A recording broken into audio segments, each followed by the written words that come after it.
Oh, look at that. Creation talks. Okay. Why evolution can't explain morality. Okay. This coming from the people that think dinosaurs were on Noah's Ark. So, and they made a whole channel about it. And they keep bringing back this kid who I don't feel like has gotten much more comfortable being on camera. I don't know. But he's still pretty funny. So we're going to get into it. I am Brentley, and this is the Punk Apostate. Let's go.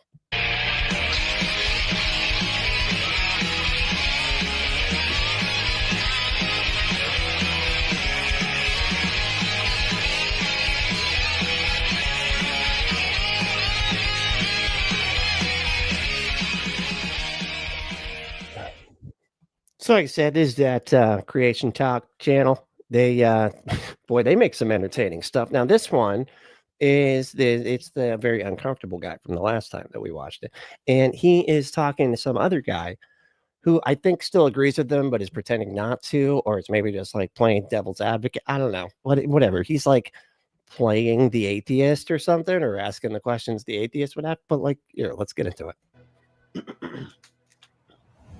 Many atheists think that morality can be explained with evolution, so God isn't necessary to make an account of right and wrong.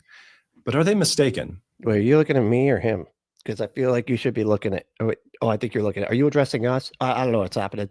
Keaton, you have a master's degree in Christian apologetics. What? What is that? And you've spent years studying moral philosophy. So do we need God to make an account of right and wrong? Or could morality have just evolved without God? Like, where do they give out master's degrees for Christian apologetics? Like, where do you get that from? What is that? That's like a Liberty U thing or something? Where do you get that? Is that one of those like online ones where it's just like an online, like it's Steve Bannon's college or something? Yes, I would say that we certainly do need God to make sense of right and wrong, of real, genuine moral laws above human beings. And in fact, I would say this is one of the strongest arguments that supports God's existence. Oh, ouch. Well, if that's the case, then God doesn't exist. That's pretty obvious. It's one of my personal favorites, even though there are a variety of features of reality that show God is real. I think this one is very powerful because it appeals to people. What are those? What are the features? There's features that show that God is real, because I feel like it should be. That's it. That's what feature? Just because we exist, and like, where else do we come from, huh? People's intuitions, and it withstands scrutiny when it's subjected to criticism. But what? Again, see what I mean? Like, it's like he trips over his words when he's saying stuff. One is very powerful because it appeals to people's intuitions, and it withstands scrutiny when it's subjected to criticism. It's withstand, like, that's just a terrible, when ChatGPT writes some shit like that, that's when you're just like, okay, I can reword this shit.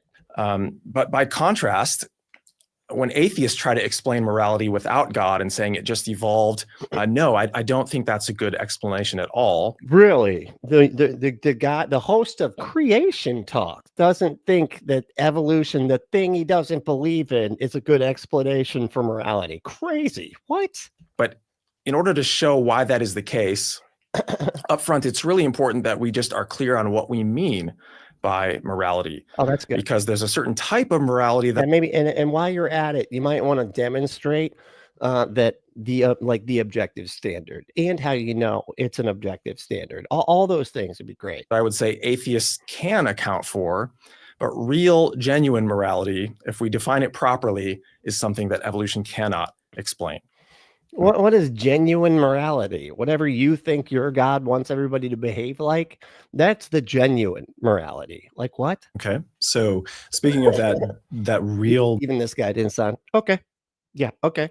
Sure. Morality. What do you mean by that? Yeah. So I guess I would say that the term morality can refer to two very different things. On the one hand, you've got what's called objective morality. And this is the view that moral facts are real that there is a law of right and wrong that stands outside of human beings. In fact, it's higher than us and judges our behavior. It's like we're here and it's higher. It's like it's up there somewhere, up above us. We're actually obligated to follow it.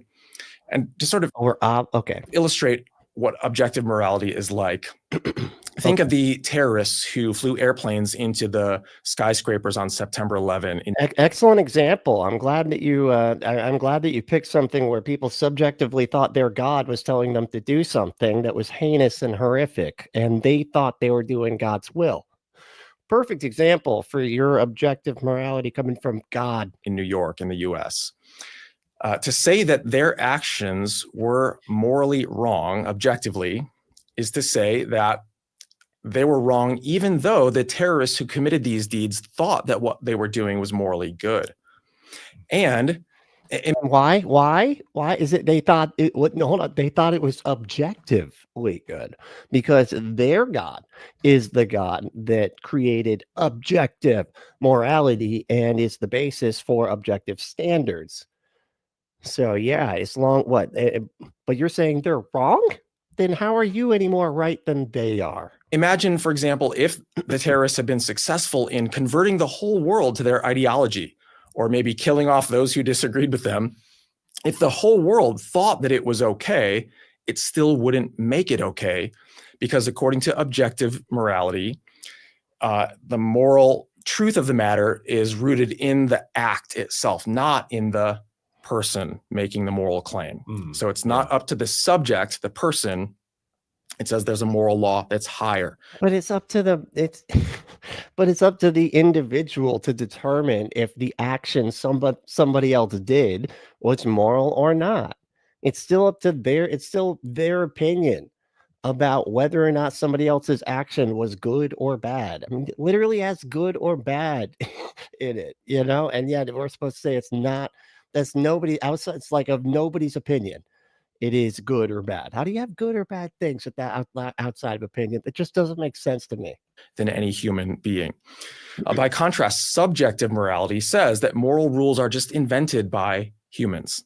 They're either our own personal preferences or it's still your personal preference. I mean, like they always do this. Oh, that just makes it a personal preference. It still would be your personal preference on what you think your God wants. That's still a preference. They could be our feelings, and it might not just be individuals, but society might make these rules. They could be cultural taboos, for example. So it would sort of like be saying, to say that murder is wrong, if it's merely a subjective type of morality, that's just saying, I don't like murder. It's not my preference. Yeah, I don't like being murdered. It's definitely not my preference. Sort of like if we ask, what is the best ice cream flavor? There's no real objective truth of the matter, right? You might like chocolate. I mean, no, there is. It's chocolate. I mean, I don't think. Why do they keep using ice cream flavors when we know objectively chocolate is the best? What are we even doing here? This is stupid. Chocolate. I might like vanilla. Vanilla is the best flavor. That's true for me. But nobody says that. That's just shut up. You can't even pretend to be. Ugh. It might not be true for you, and that's the way some people treat moral claims, as if they're mere. And why do they always go to the ice cream thing? That it's like their only way of describing what subjectivity is. They're like, okay, it's like a favorite ice cream flavor. Like that's it. They all do the exact same thing. Every time Frank Turk talks about this, it's ice cream flavors. That's all they've got as an example. You can't come up with anything else. Merely subjective, merely maybe like the Chappie's the best movie ever made. I don't know. Which I feel like should objectively be the case. And chat, if you disagree with me, I'm serious. I'll start voting people. All right. Not even messing around. I'm talking about my psychology, my personal preferences, rather than a fact, a law that's above us. Okay. So then how do you know that objective morality exists? Is there a proof of that? Yeah. Yeah. Hold on. He says it like no, but he's saying yeah anyway. Hold on. A fact, a law that's above us. Okay. So then how do you know that objective morality exists? Is there a proof of that? Yeah. Certainly we can derive that knowledge a variety of ways. I don't know why it just got okay. I think for those of us who believe that the scripture is the word of God, it talks about God's So those of you that subjectively think the scripture is the objective word of God, standards for right and wrong. We might also learn these things from our parents in our childhood. But even apart from that, if we just reflect on moral situations, we all have an innate sense of right and wrong. And actually, the Bible talks about our intuitions there as well. It says, clearly we don't, man, because nobody can agree as to what is objectively right and wrong. You're like, oh, we all just have intuitions of it. And then the weirdest thing about this is that these people will turn around and be like, oh, it's your intuition to naturally just want to sin all the time. That's your intuition. But then you also somehow have an intuition that that things are wrong too. Like, how is it? How can you have it both ways? You know, that you just want to be selfish and you are like, that's the flesh nature, but you also intuitively know right from wrong. Which is it? It can't be both. as for example, that we have a conscience. That's a term that is used in scripture, for example. Oh, really? And that's not to say that our conscience Also used in Pinocchio. Yeah, that's the cricket. He's the conscience. is always perfect and accurate in discerning right from wrong. But at least when it comes to clear-cut cases, you know, say the idea of torturing kittens just for the fun of it, that's obviously not appropriate. Not appropriate. That's the word you're going to go with there. You're like, sometimes it could be prudent, but it's not appropriate. But right, that's an example philosophers like to use. Is it really torturing kittens for fun? Okay. Yeah, we recognize in our heart of hearts. Like, what is it about the kitten? It's like, because everybody knows you stomp on insects because ew, but they're cute and cuddly. Okay. And you don't stomp on cute and cuddly. Okay. That's reserved for the crustacean, the ews. Okay. The ews are fine. You can stomp on those suckers all day long. But a kitten, now that's different than a crustacean. I don't know why, because there's no distinction here. It doesn't really actually make sense if we're talking anyway. That must be really objectively wrong. It's not just that I don't agree with that or I don't like it. No, there's a standard that judges me and says I'm not allowed. Didn't God say to kill all the animals at one point? Like he said, take out everything, like all the children and animal. Also, just everybody. And God doesn't really seem to care about Where does it say not to hurt kittens? Okay. To do that. Okay. So then you brought up our conscience. Does that mean that it is a reliable guide? But what about people that have sort of a different set standard of their conscience on the other side of the world? Or maybe even just a different standard of their conscience within your same religion. You got different denominations, dude. How do you deal with that?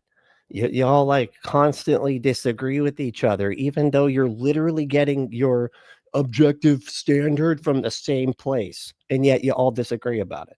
Jesus, ridiculous. Doesn't make any fucking sense. Insane. How's everybody doing?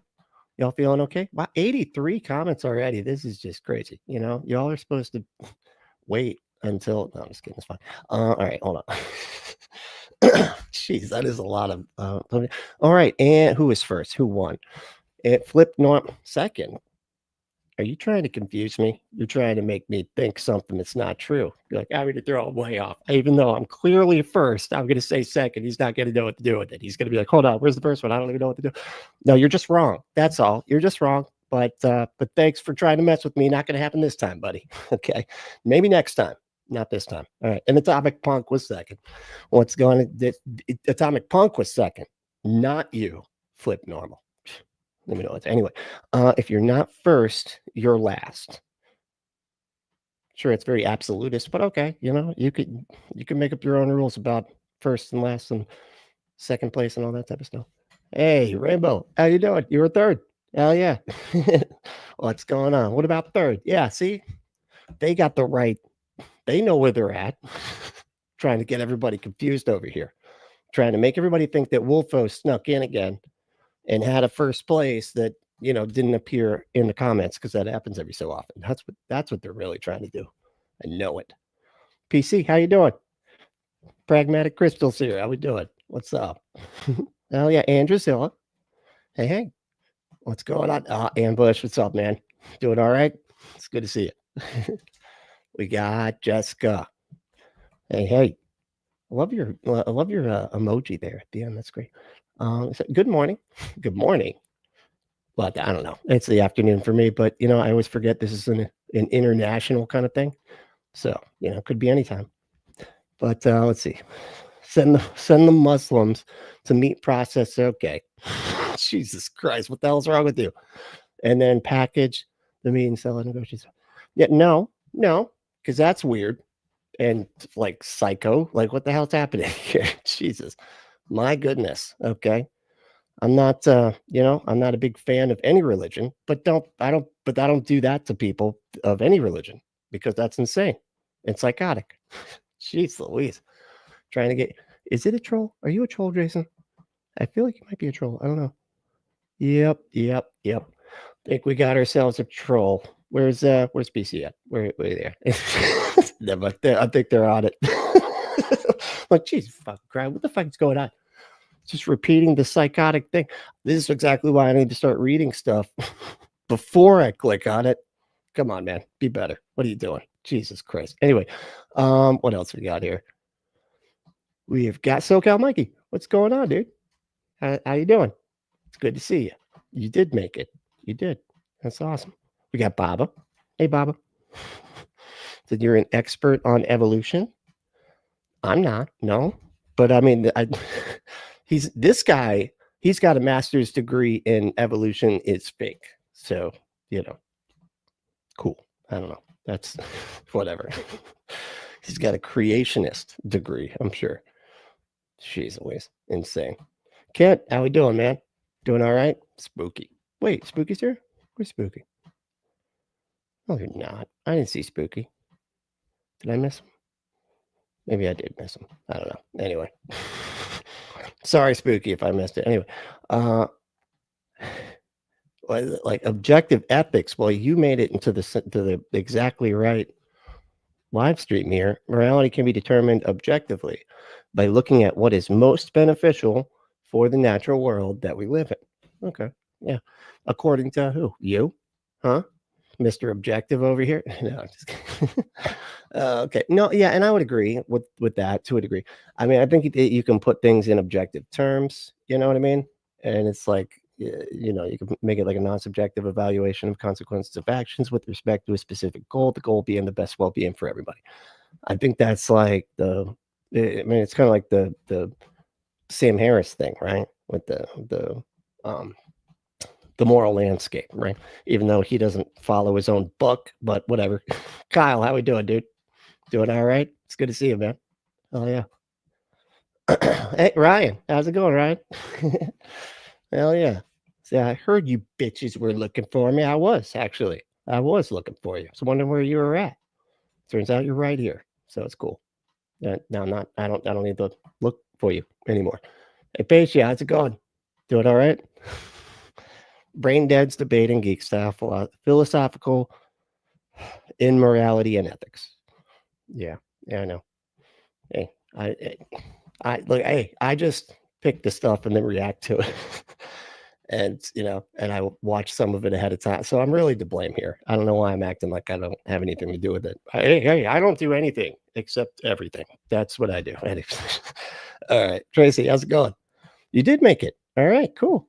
Yeah, I mean, this is the normal time now. Okay, just from here on out, 4 o'clock. Let's just do that. Okay, or 4 Eastern Standard Time. Apparently, that's the morning for somebody else. But all right, let's get back to it.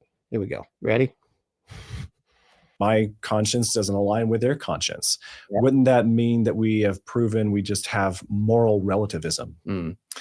Yeah, that is an argument that's sometimes used, is just looking at different cultures or different individuals and saying we disagree, therefore there can't be a truth of the matter. But I think our culture has been trained to relativize moral claims. But notice how we don't do the same thing with physical claims. We recognize there's a world of physical objects outside of us. And when somebody says, for example, that the world is flat, most of us disagree and say, no, the world is a sphere. But there's still people that disagree. So it must not be objective. Well, the very I'm just kidding. You can demonstrate that the earth isn't flat, man. fact of disagreement, does that somehow prove that there's no truth of the matter? No. Does he think that, hold on. Does he think it's just the fact that people disagree? It's not just the fact that people disagree. It's that nobody can demonstrate that they're right.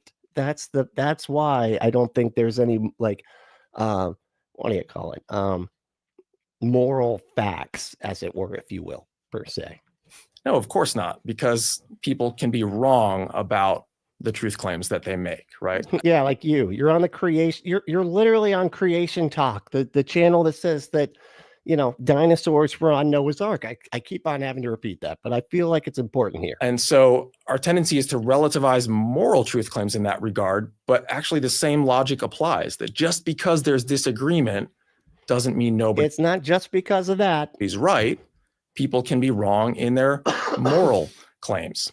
And so we definitely want to say that cultures can be wrong. You think about He caught himself there. We definitely think that cultures are wrong because they're satanic when they don't worship the God that I'm sorry, the other cultures aren't evil. I mean they are, because it's immoral not to worship my God. Shit. Hold on. the Nazis, for example, in World War II, Oh my God. they thought it was okay to exterminate the Jews, but they were objectively wrong.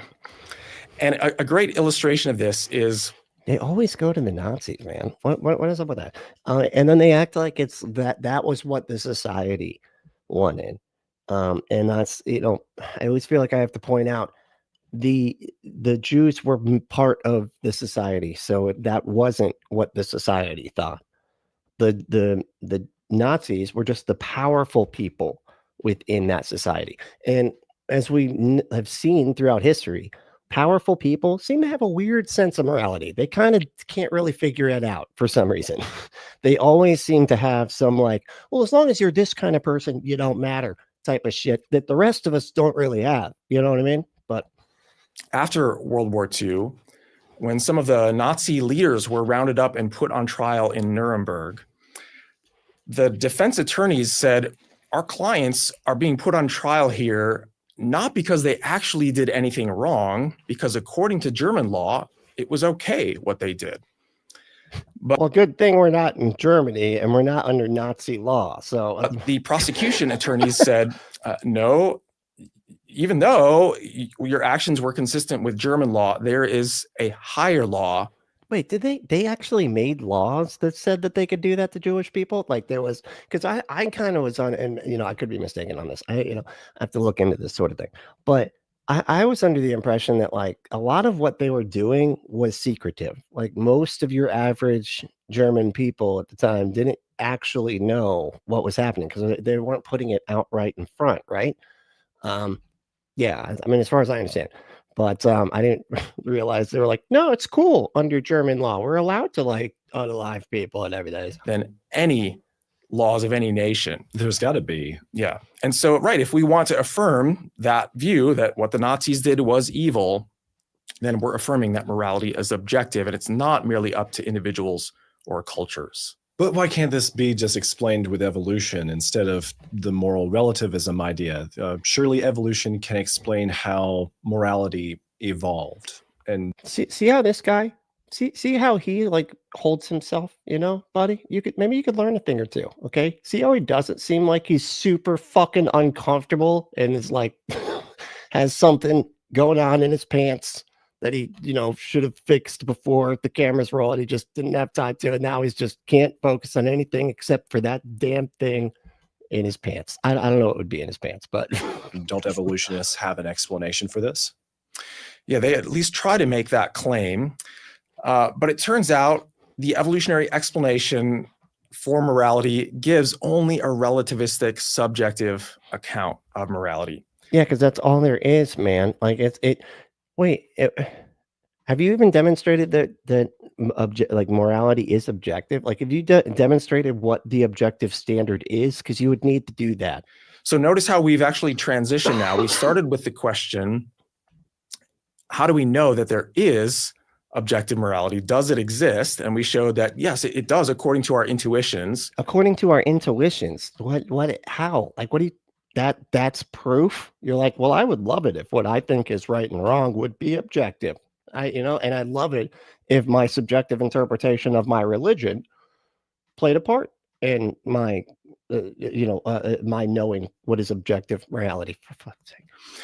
And we actually have some further arguments that could support that as well. There are major problems with relativism, like the fact that if it were true, we couldn't consistently make any moral judgments of anyone. To say that action is wrong is just expressing my personal preference. Interesting. Okay, so objective ethics said, I am agnostic and independent centrist. An independent centrist. Okay. If we all take the best arguments from opposing sides and come to a middle ground, we can infer that this is the best objective outcome. How do you determine that, though? You're just saying, like, as long as as long as everybody decides it's the best of everything, or just you? You're the one that decides what's best, what the best stuff is from all the sides? That's an interesting way to go about it. But okay, yeah. I mean, I honestly, when you're talking about like right-wing stuff, I have no idea what you could even like. Let's take the good parts. Well, like not taxing us very much.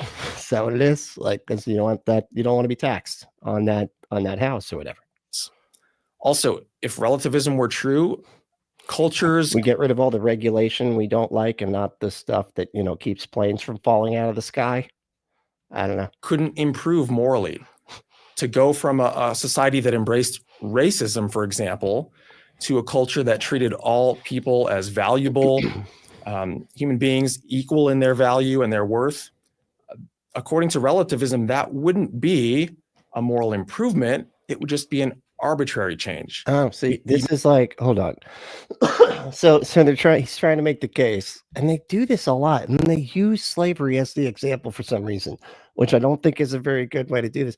Seeing now is how like Christianity advocated for slavery. It's in the Bible. And it even if it like were the case that Christians got rid of it, what took them so long?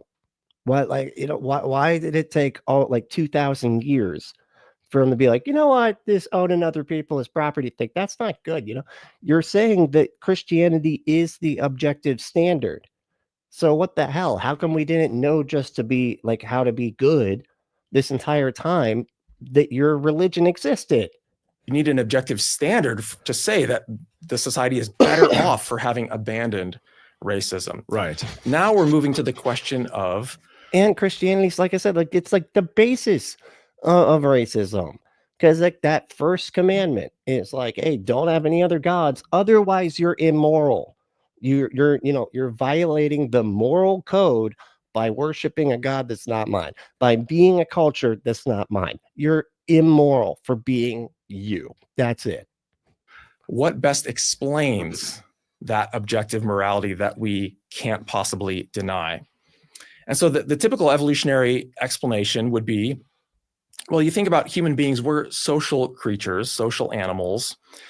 And they say, in our evolutionary history, if we were individuals who operated on, selfish type of motivations, if we did things that the rest of society disapproved of, we might be ostracized, and we'd be less likely to pass our DNA into future generations because we might be killed or... Oh, shit. And objective ethics just proved like that they're okay. Or, we just couldn't find a spouse and so forth. And so they would say, over time, evolution is going to just build in this program that we have that we might feel guilty or be inclined to live in accordance with society's standards. And so then we would just be using morality to get along. Right. So when you think about it, that is not an explanation for objective morality. Here's where our distinction comes into play. Wait, what is the objective moral standard, dude? Because if your objective is to get everybody to get along, then that would be like what would be best, right? Like that would be the best standard, was whatever allows everybody to get along best, right? But Their whole thing is they don't care if people get along. Like, it's just if their religion is the one that is being propped up, which includes things like symbols being bad. Like, a pentagram would be banned if Christians like got to choose what was objectively immoral for everybody. They would ban pentagrams because they're, a scary shape. All evolution can give you in principle is this subjective standard that you're just trying to bring your line in life with society's taboos and so forth. But even evolutionists would acknowledge you don't have to obey these impulses and inclinations that evolution has supposedly ingrained in you. I mean, take Sam Harris, for example. Who, validated race science when he had Charles Murray on, and then like defended it when Ezra Klein tried to explain to him why that was fucking gross. Discusses how, so in other words, he doesn't even follow his own moral landscape, really, is my point. From an evolutionary perspective, it makes sense why men have some tendency to commit rape today. And he says, this is a sort of strategy, a way to get your genes into the next generation. But Sam Harris isn't defending rape as a moral practice. He says, no, this is heinous and it is evil. And I'm just going to say this real quick. I wasn't trying to get into all this, but I am just going to say real quick.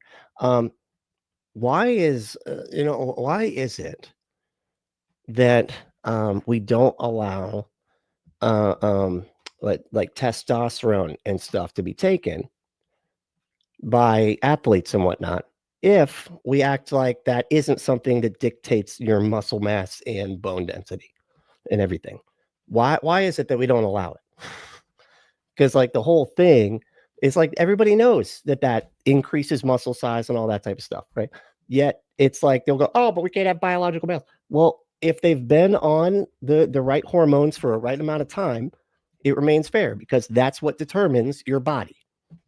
That's how it works. And we can disobey the inclinations, the impulses that we have from our evolutionary history, right? So notice how he says evolution doesn't give you real moral standards that you're obligated to obey. It just gives you these impulses. And so that's a relativistic standard. How could evolution possibly give you a law that stands above any human beings? Right? The whole concept of morality is something that's prescriptive, which means we have an obligation to obey it. Is that what prescriptive means? Hold on, let me go back. I got, that old shit messed me up, but all right. Men have some tendency to commit rape today. And he says, this is a sort of strategy, a way to get your genes into the next generation. But Sam Harris isn't defending rape as a moral practice. He says, no, this is heinous and it is evil. And we can disobey. Wait, but how do we have, this is where it doesn't make any sense. How do you have like good impulses and bad impulses? Like if you, again, like it feels like it's so contradictory. He's like saying we have in us the innate, whatever, like we know what right and wrong is, yet we also have in us like the innate, like we'll just have these impulses and that's it. Which is it, man? Because it just doesn't, it can't be both. The inclinations, the impulses that we have from our evolutionary history, right? So notice how he says evolution doesn't give you real moral standards that you're obligated to obey. It just gives you these impulses. And so that's a relativistic standard. How could evolution possibly give you a law that stands above any human beings? Right? It's not saying that it would. I don't understand like where he gets all this. The only thing that I can say is like where, they were saying earlier was like an objective, like a non-subjective evaluation of consequences of actions with respect to the goal being the best well-being for everybody. That's the only way. And I feel like that's still just putting it into objective terms. That's not necessarily, because then it's just your subjective interpretation of like what you think like would lead to that and everything. And then it gets real complex from there. It just, I don't really see any way that it could actually be objective. As far as I can tell, it is subjective. It's always going to be an opinion. Whether or not everybody's opinion aligns or not, that doesn't matter. the whole concept of morality is something that's prescriptive, which means we have an obligation to obey it. There's an incumbency about it, an oughtness. But if evolution were true, atheists say it has no direction, no goals. And so it would just describe what has happened and the way things are, not the way things ought to be. And that's what a moral standard requires. What if morality, though, isn't... No, it does. It hormones determine all that stuff. If you're on them for a certain amount of time, I don't know what you're talking about. It's so great, especially if they've been taken before puberty. But anyway, whatever. Jesus Christ. a part of evolution, but just a social contract You are objectively wrong. of sorts. Generally, That's societies want people to get along, and that It's just funny because like the stuff that they point to and say why like males or biological males are at like this advantage, you know, and they point to like mostly bone density and muscle mass. Both of those are specifically caused by the hormones, and you know, and yet they know that like, oh, we can't let just, you know, like people take testosterone and stuff and then also go like compete in like basketball and stuff, so you know what it does, and yet they act like it isn't doing that or something. Like that isn't the thing that, as long as they're trans, it doesn't, that it had, you know, it's not controlled by hormones. It's like, Jesus Christ. that means that they have to define right and wrong. So could morality have just been a product of society? Well, really there too, not at all, because that would also be just a merely subjective morality. Yeah, because that's all that it is, man. Like you still haven't made the case that like objective morality exists. It's just everything that is atheist can't be like morality because it's just subjective, which yeah, it is. So yeah, an atheist might account for morality by saying it's like these biological impulses, or they could just say it's a tendency to bring our lives in line with society's taboos. But a taboo is not the same as a moral law that stands outside of human beings above us and judges our behavior. But they would be. It would be a societal taboo to say that you can't draw a pentagram and light candles and then ask some being named Baphomet to appear or whatever. Like that is just your culture's taboo, and you think that that is objectively immoral. Yeah. So according to that theory of the social contract, morality would just be the same as popularity, right? It would be something like when society says, don't wear socks with sandals, because we don't like that. Yay, Baffy. That's what we call him over here. You know, he's all Baffy. Aesthetic sort of judgment. And is that all morality really is, that society disapproves? No. When we reflect on moral situations, we can see just as clearly as our physical eyes tell us truths about the physical world, our moral sense tells us truths about the moral world. Though then why do we have courts? Why do you have a bunch of different denominations of Christianity that disagree about what their religion says is right and what is wrong? Why do we disagree so often if it's just an intuition? We can be, maybe wrong on a few like gray areas. There are some clear-cut cases that are obvious enough that nobody can deny it's wrong. So I say a few gray areas, yet you're like, oh, but there's this clear-cut cases, okay, of everything else. No, there's not. There's like a very few clear-cut cases, and usually the examples are only clear-cut cases because they violate social contracts so much, To be racist, to commit murder. And the crazy thing is the racist thing doesn't even matter anymore. Like most of the people in it, like half of the people in this country are cool with racism. They just, they just don't want to be labeled a racist whilst being racist. They just want to be able to be the racist without the label. Genocide, oppression, and these sorts of things. Okay, so then if we got objective morality and we're trying to define a real basis for that morality, why do you say that God is the better explanation? Yeah. Right. So not only can evolution not account for real objective morality, but God actually is a good explanation. Because as I already mentioned, when you reflect on considering excuse me, sorry, I got like a tickle in my throat. Considering the history of Christians in power, creating laws pertaining to clothes, fashion, and popular culture, his joke falls flat. Yeah, well, I mean, because that's what's so funny about it. It's like that's what Christianity does. It creates these social taboos and stuff, and then acts like that is objectively immoral. And it's just not. It's just they think it's weird, and that's it. on the nature of moral laws, they have an oughtness to them. We're obligated to obey. But think about the nature of the laws of our government. We're obligated to obey the government because they are a proper authority. But imagine if, say, a child takes a big poster board, gets his big marker and writes giant letters STOP, stop, on a big sign. He runs out on the road in some random spot and holds that up. Are the cars obligated to obey his rule? Not at all. No, of course not, because the child is not a proper authority. But we are obligated to obey stop signs because of the authority that the government has. And in the same way that the moral law, because of the outcomes, when you don't have stop signs, dude, it's not like stop signs are just some dictate that like doesn't act, that isn't anything. It's like it's there for a utilitarian purpose. And it's like just acted like I'm trying to think of an example that would actually work. It would be because a lot of Christian laws and stuff, or Christian morals, especially if you go by the 10 Commandments, they don't make any sense. Like they don't matter at all. One of them is just keeping a day sacred, like keep it, making sure that the Sabbath stays holy. Most Christians don't even do that. Yet they'll cite the 10 Commandments as the basis for all morality. It just is so absurd. Law has a certain authority over us.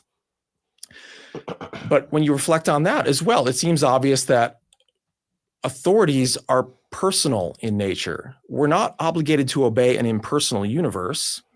It would seem that to be a proper authority, that authority has to be located in a person, an agent. And what other explanation would there be for moral laws if it doesn't come from a transcendent source? We said the moral law is above human beings, so it must be rooted in the nature of God, who is himself the definition of goodness. But then many atheists say they... Okay, so which God and which interpretation of which God? And how do you know you're right about any of that? God is not a good explanation either, because where did God get his standard from? Is he making it up? We don't even know what the standard is, man. Like, wow, maybe start there. Maybe start by showing us what the objective standard is. Because the annoying thing about this is that they use this for an argument, and he was even saying it at the beginning, that this is an argument for God's existence. And yet when you ask them, what is the objective moral standard? They'll be like, it's out there. Like, it's good. Like, it's out there. It's somewhere. Okay. It's objectively out there. But you can't tell me what it is or how you know what it is. Okay, then how is this an argument for God? All that ends up being is an argument from, wouldn't it be nice if like things that were like that I think are super wrong are objectively super wrong and not just what I think? That's all it ends up being. Like, so God, so there must be a God. That's why. Or is it just that it's a law above him himself? Yes. Now, this is a common response that atheists will often give, but it goes way back into antiquity. Plato, actually, in a book he wrote where there's a dialogue between Socrates and another character named Euthyphro. He's going through the Euthyphro dilemma. Okay. He asked a similar question, and it was posed as a dilemma. That is to say, is something only good because God says so? Or does God say something is good because it already is? And it seems like... So where do you land on that, buddy? Because you know what ends up happening a lot of times is they make it it's like the divine command theory or whatever, right? So where it's just, as long as God said to do it, it's good. And even though we have some weird, we have the standard where we got to be a good person and everything, God can order people to be bad people according to his own standard, but that's okay because he's God. So when he commands people to break his commandments and everything, then then it's okay, because God can command you to be bad. And if he commands you to be bad, then it's good, because divine command theory, because it just basically redefined everything God does as good. And that's it. Either option is not ideal for the one who wants to say that God is the source of morality. Now, we can answer this argument. It's been answered, in fact, way back in Plato's time. He gave the right answer to it. Hey, Pandora's Pinata, how you doing? What's up? And we've addressed this on our website as well. If people want to visit creation.com. Answering Euthyphro dilemma. It's right here. Okay, we can watch that next if you want. Yeah, just search for the term Euthyphro, which is EUTHYPHRO. It's not YOUTHERFRO. It's not that. It's not that. That would just be Euthyphro. There's an article that'll pop up. What is good? Answering the Euthyphro dilemma. And what it shows is that this is actually a false dilemma. So meaning it gives you two options, but those don't exhaust all the possibilities, because there's a third option, and that's the true answer. So let me first lay out the problems with the two alternatives. If God arbitrarily determines what is good, if it's just up to his say-so, then it would seem like God could have decreed right to be wrong and wrong to be right. Which he has done in his own book multiple times. Maybe, with the whole slavery thing, since you've used that as an example of something that's not good. He could have given us the opposite of the 10 commandments to say, thou shalt murder, thou shalt commit adultery, thou shalt bear false witness, and so forth. And that doesn't seem to make sense. In fact, the scripture would speak against that, because it says that God cannot lie, for example. Right. So God can't go against his own nature. What a convenient thing for a God to convince somebody. It's like, well, I'll just convince them that I can't lie. And then therefore, nothing, they got to believe everything I say, including that I can't lie. It's great. It's brilliant. Really. Can't declare morality to be the opposite of what it is. But the other alternative is to say that, well, there's a standard that already exists apart from God that's above him. And he just kind of ratifies what's good according to that standard. Yeah. That doesn't seem to make sense either, because then God would be superfluous. Why not just cut out the middleman and say, okay, God doesn't help us to answer this question of where the moral law comes from, what is its source? But as I mentioned, the third option is to say that goodness is defined by God's nature. That's actually distinct from the other two options. It's not locating goodness in God's arbitrary will. It's locating it in God's eternal and unchanging character that's necessary in its existence. Yet slavery was in the Bible. Like, slavery is in the Bible and is advocated for in the Bible. And yet we know that that is an obvious immoral evil, but I guess back then it was okay sometimes. And it's crazy too, because like even God, according to the book or whatever, even knew that slavery was immoral, because he knew how bad it was when it was his people, because he said that was a bad thing when the Egyptians supposedly had them as slaves. So even he knew it was immoral, yet then he turns around and it's like, no, but you can do it though, because there's no standard. There's no anything. It's just whatever I decide.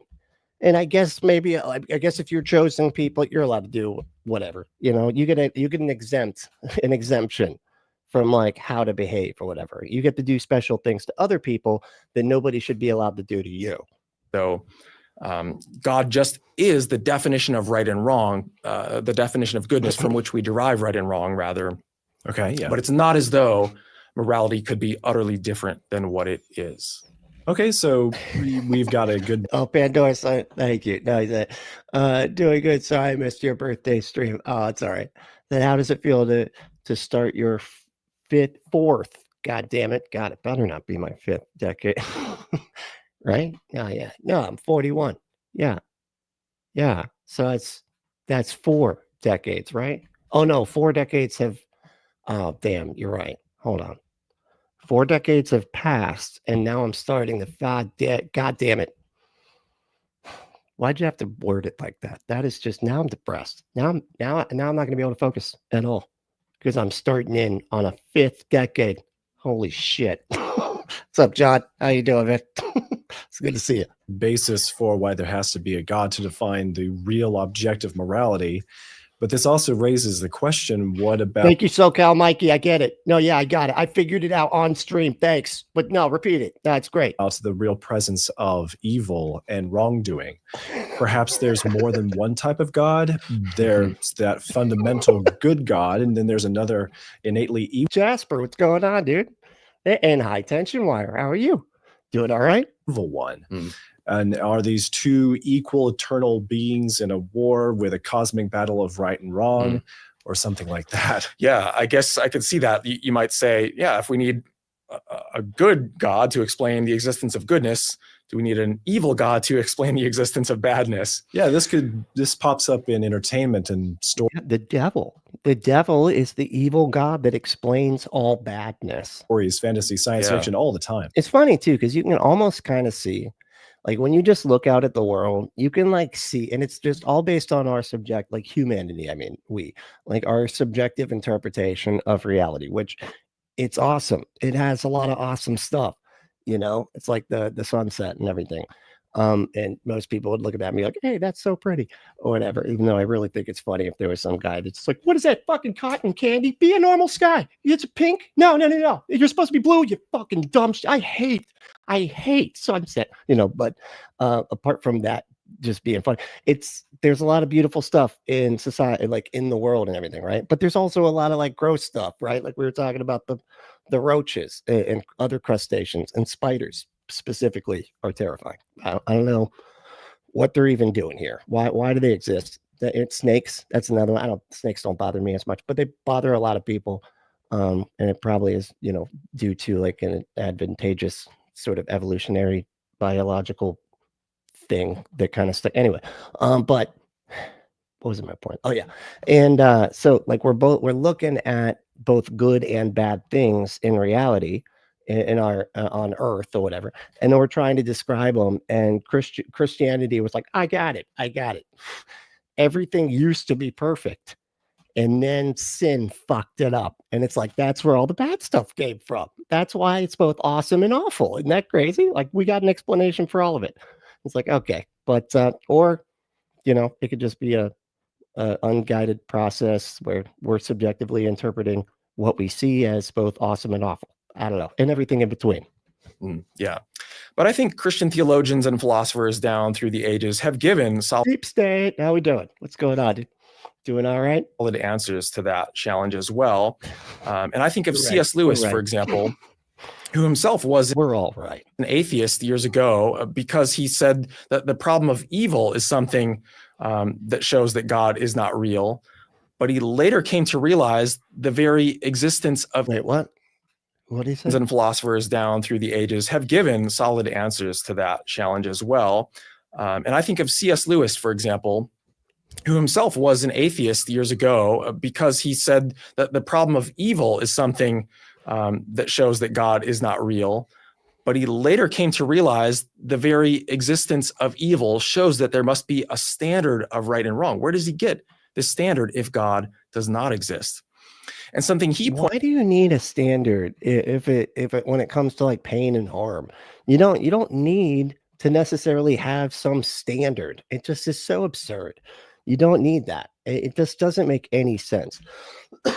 And it reminds me of like it reminds me of like when you're saying like there has to be the standard and that otherwise we can't know what is better. You know, there's like because that was and I feel like he was starting to make that argument. Was it like because there's a progression and we're like, oh, morality has progressed over time? Well, how can you know morality has progressed if there isn't an objective standard? It's like we know that cars have gotten better. Does that mean there's an objectively perfect car out there? And we're like, you know, because the cars that were first, man, you had to crank them up, you know, like this. I don't know. I'm imagining my head being right next to it. But like now you had to crank them up, and then that's how you got it to go. So cars have gotten better. That doesn't mean that there's an objective standard for cars. We just subjectively made them better, but we all agree what better means in this context. Pointed out a challenge to this idea that there would be an evil God as well. He said, there actually seems to be an asymmetry. I totally forgot what we were talking about. What the hell? There's an evil God too. I mean, your God is evil. Have you read the book? Between badness and goodness, that they're not on a level playing. It's crazy too. He's trying to say it's subjective, and he's using the words good and bad, both obviously subjective terms. Field here, that goodness seems to be more fundamental. And why is that? Because Lewis said, when you reflect on why people commit evil deeds, why they are bad, it's never for the sake of badness itself.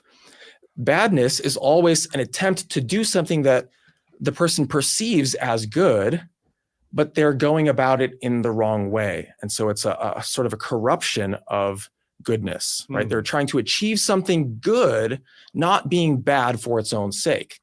Whereas Lewis says people... Yeah, I hate those people who are like, I just decided to be bad. You know, I just ended up being a comic villain from the 1960s in a Batman show that says pow and bam. I'm just bad for badness sake. Are good because they're trying to achieve something good as well. And so he says, badness can't even be bad in the same way that goodness is good. And it seems that it makes much more logical sense for God to be eternally good, and that badness is only a corruption of that. There was also, I was going to add something. See, that's where you get, like I said, like that's where God created everything to be amazing and perfect and just awesome.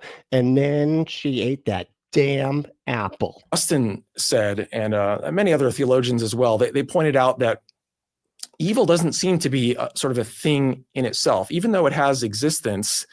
It's not, again, as fundamental as has existence. That's a weird way to describe that. As goodness, because when you think about not just moral evil, the evil that agents commit, like humans, angels, and so on, but natural evil, which is the suffering and the bad things in nature, people from all different worldviews recognize that something seems to be wrong with the world. And that's why religions are an attempt to provide a solution. But that's very interesting that the thing... Like, it's funny too, because at the beginning, they played like the little clip or whatever, and they were saying like, and they were playing him saying it was like coming up, right? I skipped it for the intro. And they showed at the beginning, they're like, it's very clear to all of us that there's something wrong with the world. And then it shows a bunch of natural disasters. It's just like... yeah, your God apparently is what's wrong with the world, dipshit. What the hell are you doing? That there is something wrong with the world. There's a way it's supposed to be, and it doesn't live up to that standard. Why should there be a way that the universe is supposed to be if atheism were true? There is no supposer according to atheism, right? Right. God is the supposer according to Christianity. Yeah, but there is no actual supposer. That's the thing, man. It's just you saying that what you want to be supposed to be good. I don't know how to say this. You know what you think the supposer says shit. That it's not gonna. But it's just whatever you think God should say, based on your interpretation of old texts with fucking talking donkeys and shit. And yet, and you think that that's like the objective stand. It's not. It's just your interpretation, man. Are you kidding me? Like, so just anybody, like according to this like argument, anybody can just say that they think God says X is good, and then it's good. Like they're just as valid as you are, man. He designed the world to operate in a certain way, and it's fallen as a result of Adam's sin and the curse that God put on the ground. And this is what atheism doesn't supply, according to their worldview. You're right. We don't supply a talking snake and a woman made of a rib. Yeah, see, yours is more true. The world just happened by random chance, natural processes, blind forces. And yours happened because of an undead carpenter ghost that lives inside of your heart that you pretend to cannibalize. Not crazy at all. There is no way that the world ought to be. And this is what's raised by atheists as an objection against God when they point to the... There is no ought. Okay, God damn it. This is where it gets so irritating. Like, if you're going to use logic alone, like, isn't that what it is? Like, it's you cannot use logic alone to say that an ought is true. That's sort of the point, because there has to be kind of like a hidden premise that says that this is what is the basis for what ought to happen or whatever, right? Like you have to have some kind of basis. That's all it is, because truth and normative ethics are totally different. They're not the same type of shit, man. Like truth claims are not the same thing as moral claims. Problem of evil, it's called, right? They say, well, look at all the evil Up Grand Theft Auto bot. Now we do it. in the world. If God was really all good and all powerful, he would eliminate. I know, and right, it's an atheism is true. It's weird when people phrase it that way, right? It just sounds dumb. I don't know. It's like I get what they mean, but it just sounds like you don't know what the hell atheism means. Eliminate that. So why do we have evil? This shows that God can't exist. Now, I think the Christian has a good answer to that. We can say, well, God only allows evil. Well, God fucked up. Okay. He messed up. He's a perfect God, but he fucked up. Okay. Because, he thought he put the demon in the torture dimension that he made just for that demon. Turns out he left him in the garden by accident before. He was on his way. He was taking him to the torture dimension that he made just for him. It was like, I'm just going to put you here for a second. Got distracted, forgot. That's what she ate, the apple, and the whole thing. It's all history from there. Evil for certain good purposes that ultimately he's going to bring good things out of evil. But notice the objection assumes that there is evil in the world. Right. How could there even be evil in the world? That's just like your opinion, man. That presupposes a standard to judge that there's good and evil, right and wrong. And to have that sort of standard, you also need to appeal to something. The standard nobody can demonstrate. Something outside of nature alone. It points to a transcendent authority, God, whose nature is the source of goodness.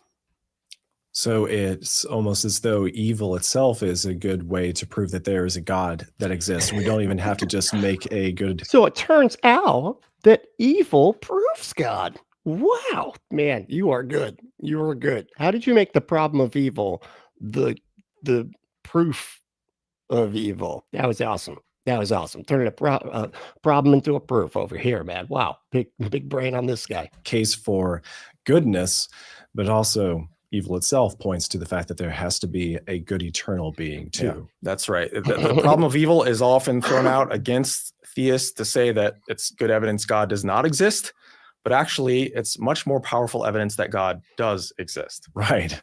But actually, it's proof that God does exist, because the evilness that God, if there's an evil, then there's got to be a good. Otherwise, there couldn't be an evil. You can't have sunshine if there's no such thing as rain. So, yeah.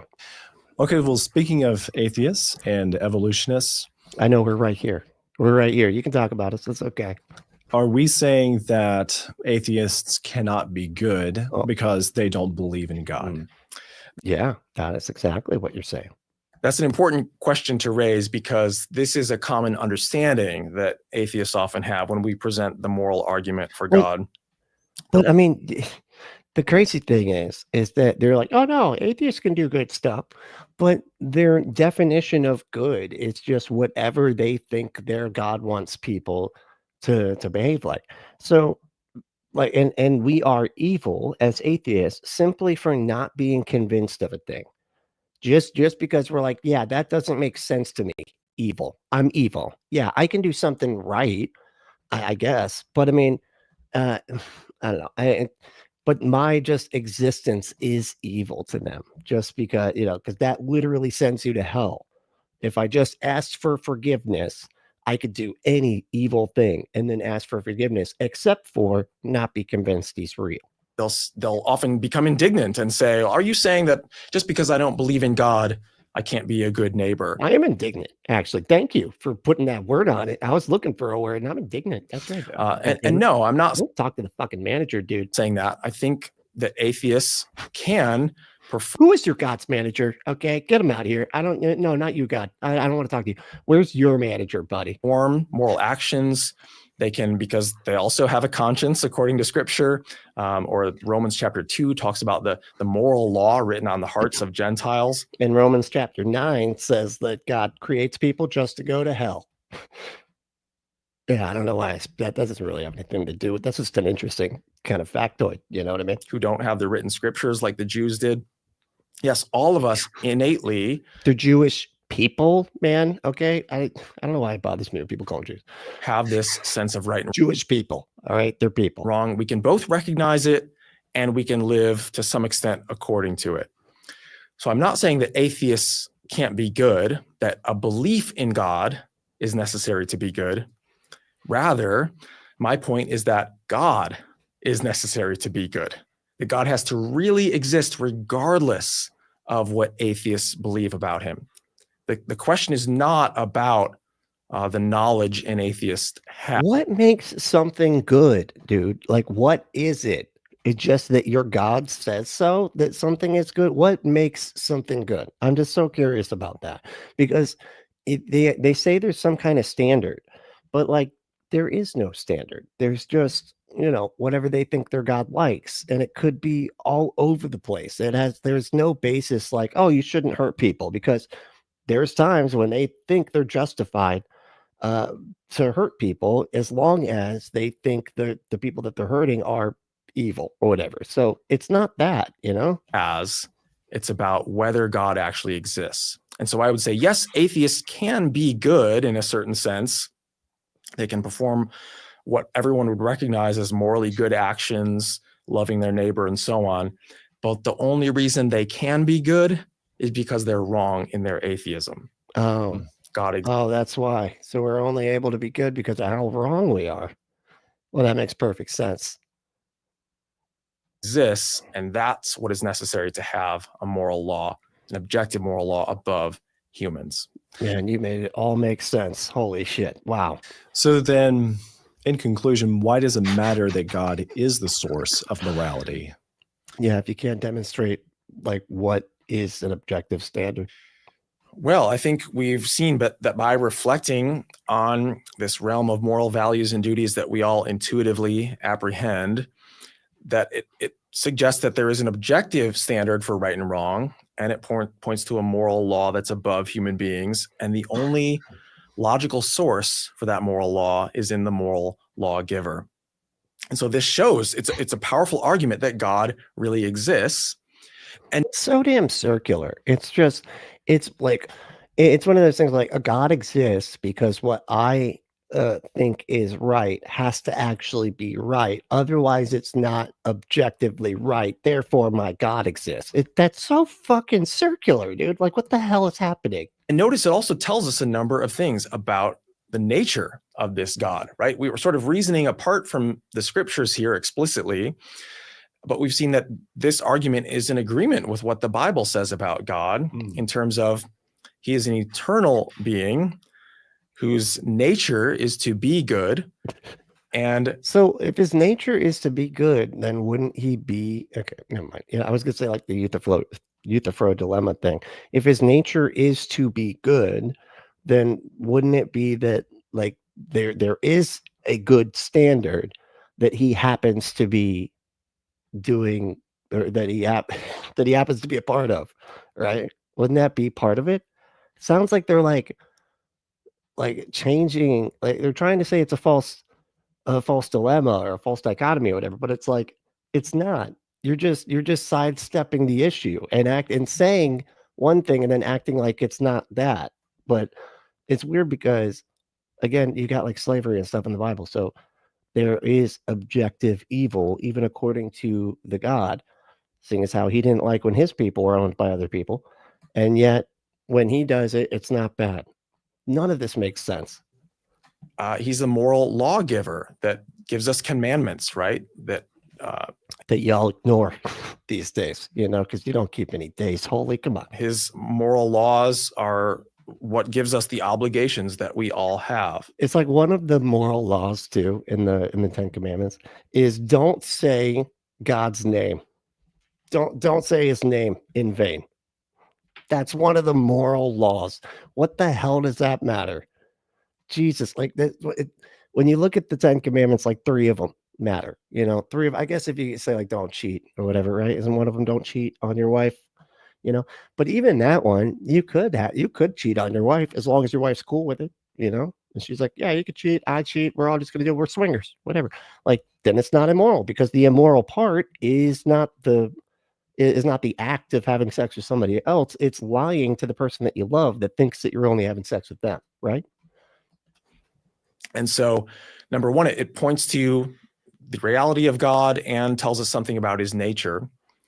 But I think there's another important thing to consider here, and that is when we reflect on these moral laws, it's also pretty obvious that we haven't lived up to this standard that we all recognize, right? We often feel. What is the standard that you're saying that we all recognize? Nobody can demonstrate what it is, and yet you're just saying that we all recognize that we all fail it. Guilty when our conscience tells us we've done something wrong, and that means that we are in fact guilty before the moral lawgiver.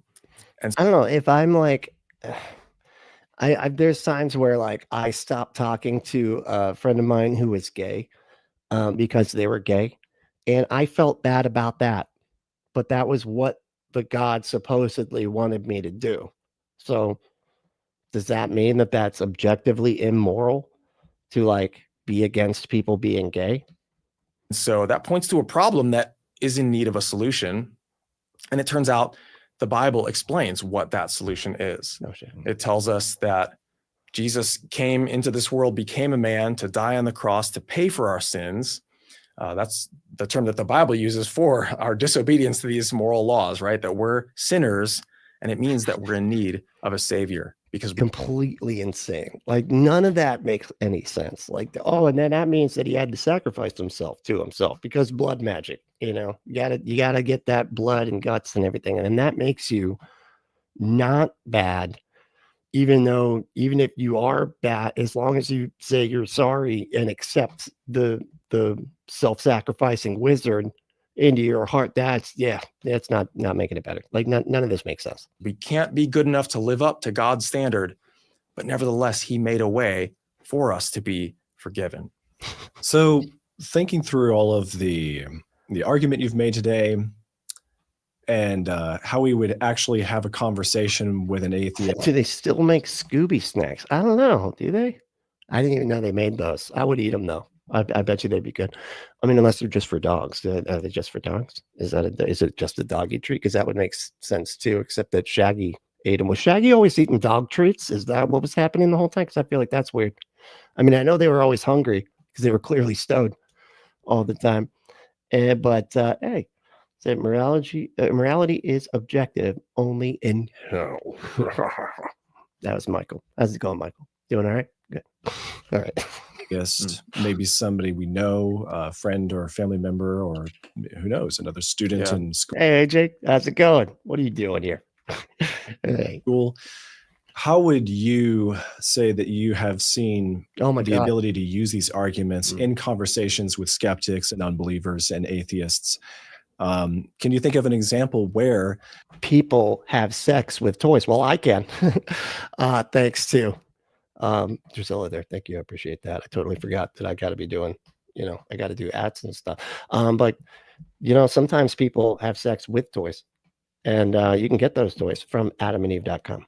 If you go to adamandeve.com, enter code word Brentley at checkout to get 50% off almost any one item, 6 free movies, 3 free gifts, and free shipping on the whole order. Go to adamandeve.com and enter code word Brentley at checkout. Adamandeve.com is America's #1 adult toy dispensary. Save yourself a trip to that sticky store and have it sent directly. The packaging is discreet. It comes quickly, and so can you. Go to adamandeve.com. Enter code word Brentley. Also, if you want to hit that like button, that'd be great. I'd appreciate it. All that good stuff. Like, subscribe. What are we supposed to say? Share it, comment below, whatever. All that stuff. All the YouTube stuff, right? All right. Thank you, Gisela. Holy shit. God damn. this has come up and you've been able to make a reasonable conversation that led to some sort of fruit? Yeah. The one example that comes. Yeah, Michael's saying life has been hectic for him. Holy shit. Yeah, me too. Yeah, I know. That's why I'm having a hard time doing. It's like having a hard time focusing. It's been tough lately. But we're still making it, right? Just here and there. But I get it. And you're retired too. the whole reason my life is hectic is because I got this new stupid job that I don't even know why. Anyway, never mind. I'm not going to talk about jobs. People shouldn't do that on live streams because it's really boring. Don't talk about work on your live stream. It sucks. Comes to mind, as a speaker for Creation Ministries International, I get sent all over the U.S. and I'll speak in churches for the most part. Yeah, no kidding. Wait, you don't speak in public universities? In Ivy League schools and shit? But there was a time when I gave a lecture at a secular university, and that's funny. You kind of stepped on my joke there, man. I didn't know you were going to say that. Doesn't he kind of look like Holy Kool-Aid used to look? Remember, back before, back when he used to shave his face like a baby's butt and everything. He kind of looks like Holy Kool-Aid. Like, I feel like he's got the style, like, doesn't Holy Kool-Aid like wear these? What the hell is his name? We're calling him Holy Kool-Aid. What the fuck is his name? He's got like a name, right? Anyway, kind of looks like him. I don't know. It's like it's weird. It's like his doppelganger. It's like the evil version of Holy Kool-Aid. What the hell is his name? Nobody said what his name is. Okay, you know what, chat? Jesus Christ. The Q&A time for an hour afterward was dominated by atheists. And I had some group that were trying to trip me up and ask really hostile questions. He said the cure for a sex addict is getting married. And then you're like, yeah, I actually don't feel like it anymore. It's weird. It's weird. All of a sudden, I'm just not into it. That's what that is. But another young man afterward, he came down to me at the end and said, I just want to apologize for these other atheists that were being obnoxious. I'm an atheist as well, but I'm not like them. And he said, I disagree. I get that. I do that with David Silverman all the fucking time. Agree with most of what you said today, but I actually am glad y'all can keep that one. Glad that you were here to present your views and that I could hear this alternative point of view. And so we got into a great discussion that was largely around the moral argument for God's existence. And, he didn't drop to his knees and repent and trust in Christ that day. But I found it fascinating that he kind of looks like a ventriloquist dummy too. If you squint, like he could be, he just needs those little lines on his mouth, right? I feel like he could pull that off. Because I was well-versed in these subjects and I was able to carefully distinguish between objective and subjective morality, I pressed him to the point where he had to bite the bullet and say, yeah, I don't believe that anything truly is right or wrong. As an atheist. Objectively. They always do this. They're like, oh, I pressed him to say that I don't believe that anything is objectively right or wrong. That's not the same. Come on, man. Like, that's not the same thing as saying there's no such thing as right and wrong. It's just saying there's no such thing as like a right and wrong outside of literally everybody's opinion. Jesus. I have to abandon objective morality. It's kind of a sad story, but Hey, thank you. Hold on, let me get this. Let me pull this one up. Hey, thank you so much. It was flip normal. Hey, awesome. All right, let me put this up here. So thank you kindly, Brantley. Love the No Effects shirt as always. Gonna head off and try to make some silly art. See you next time. Hey, no, thank you. No, I got it. Yeah, I got it's the one, it's got the nurse too with the volume. She's like got the volume on her tongue there. That was like was like my favorite album for the longest time. It's Pump Up the Volume. Yeah, no, and Nikki, I'm easy to buy for it. I like two things and I like it way too much. You know what I mean? So it's not hard to buy stuff for me. But no, thank you so much. Holy shit, $15. That's awesome. Hell yeah. And if anybody else wants to give money, it's accepted. I accept it. If you want to. It's encouraged. That was the word I was looking for. Basically left it with pressing him on that point and saying, I don't believe that you really can live that out. It's accepted too, though. It's encouraged and accepted. That's really powerful. Your own personal life. You sounded sarcastic when you said it's powerful. Hold on, let's hear that again. A sad story, but I basically left it with pressing him on that point and saying, I don't believe that you really can live that out. That's really powerful. Your own personal. Yeah, that's really powerful. Yeah, whatever. Life, that things are right and wrong, and I'll give you a day, a week, you're going to make moral judgments in your real life. And so it shows you that the stakes are elevated when we get into these issues. And even if we don't win a convert, there in the moment, we're planting seeds that the Holy Spirit can later use. The crazy thing too is that their whole thing is like, I can't believe that it's not objectively wrong to like harm children or something, right? But then they'll sit there and turn around and go, but as long as like a priest that does that shit says they're sorry, they should still go to heaven. You know what I mean? Because like the harm doesn't fucking matter, apparently. Like it's just so backwards. To change a person's heart. So that was a fascinating example. And Again, feel like you're sarcastic here. Man, that was a fascinating. if others are also wanting to have conversations with atheists they know, where could they learn more and get equipped with this knowledge so that they're prepared for those conversations? Punk Apostate on YouTube. Maybe check out Deconstruction Zone. Actually, you know what? Probably check them out first. He knows the Bible better than I do. But you know, that'd be a good place. The Line. You can call The Line. There's a bunch of ways that you can get to know atheists better. I don't know if that's what he was saying. One resource that I would point people to is the Creation Answers book. And this deals with 60 of the most asked questions. The Creation Answers book, you know? Questions about creation and evolution. So it really covers a whole range of topics. And these are the questions that tend to come up time and again when I'm giving lectures on the road.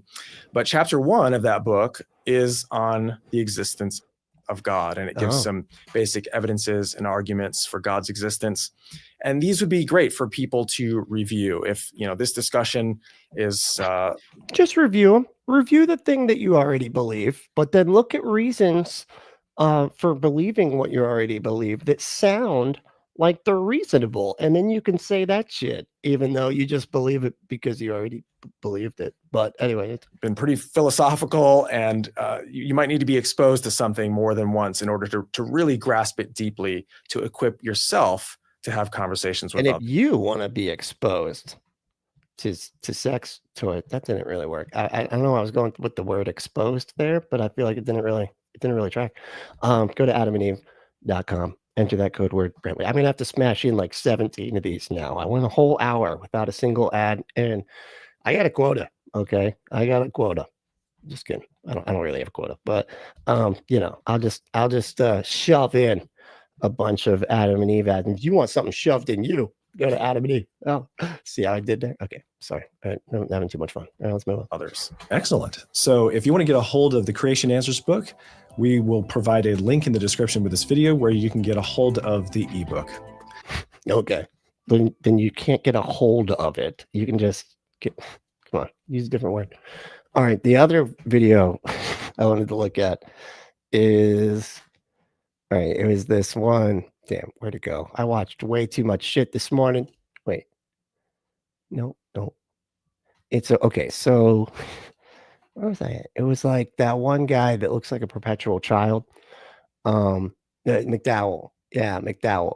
Whatever, McDowell. And he like ranked all of the it was like he was ranking the what the fuck?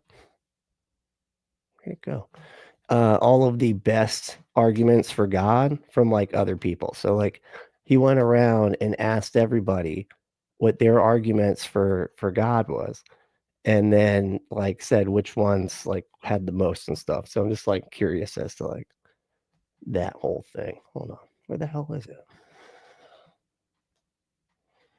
Damn it. The fucking hell. It was right there a minute ago. What the hell is his name? Because now I can't even look it up because I can't think of what his name is. Something McDowell, and he has a dad named McDowell. And god damn it, what the fuck is that guy's name? Oh wait, is it down here?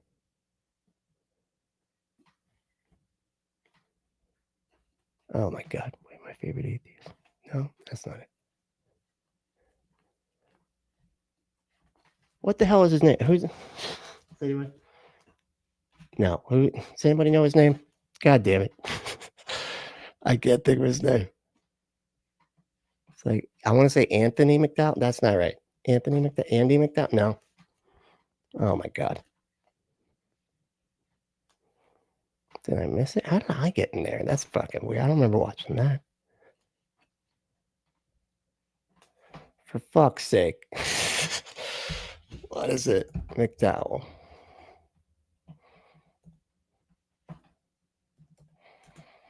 Apologist.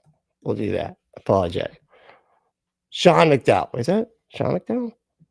Yeah, Sean McDowell. There it is. Why the fuck? Okay, sorry about that.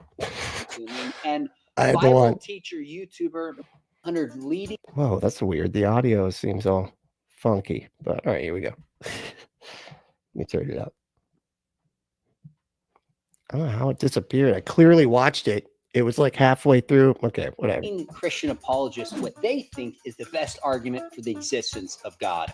William Lane Craig, Wes Huff, Nancy Pearcey, Alan Parr, Trent Horn, Stuart Connectley, and more. Some of the answers were completely expected, and some of them totally took me by surprise. We're going to look at 5 categories from the least cited to the most cited, most popular, and highlight some crucial apologists along the way. We're also going to look at why Os Guinness and Doug Grotice.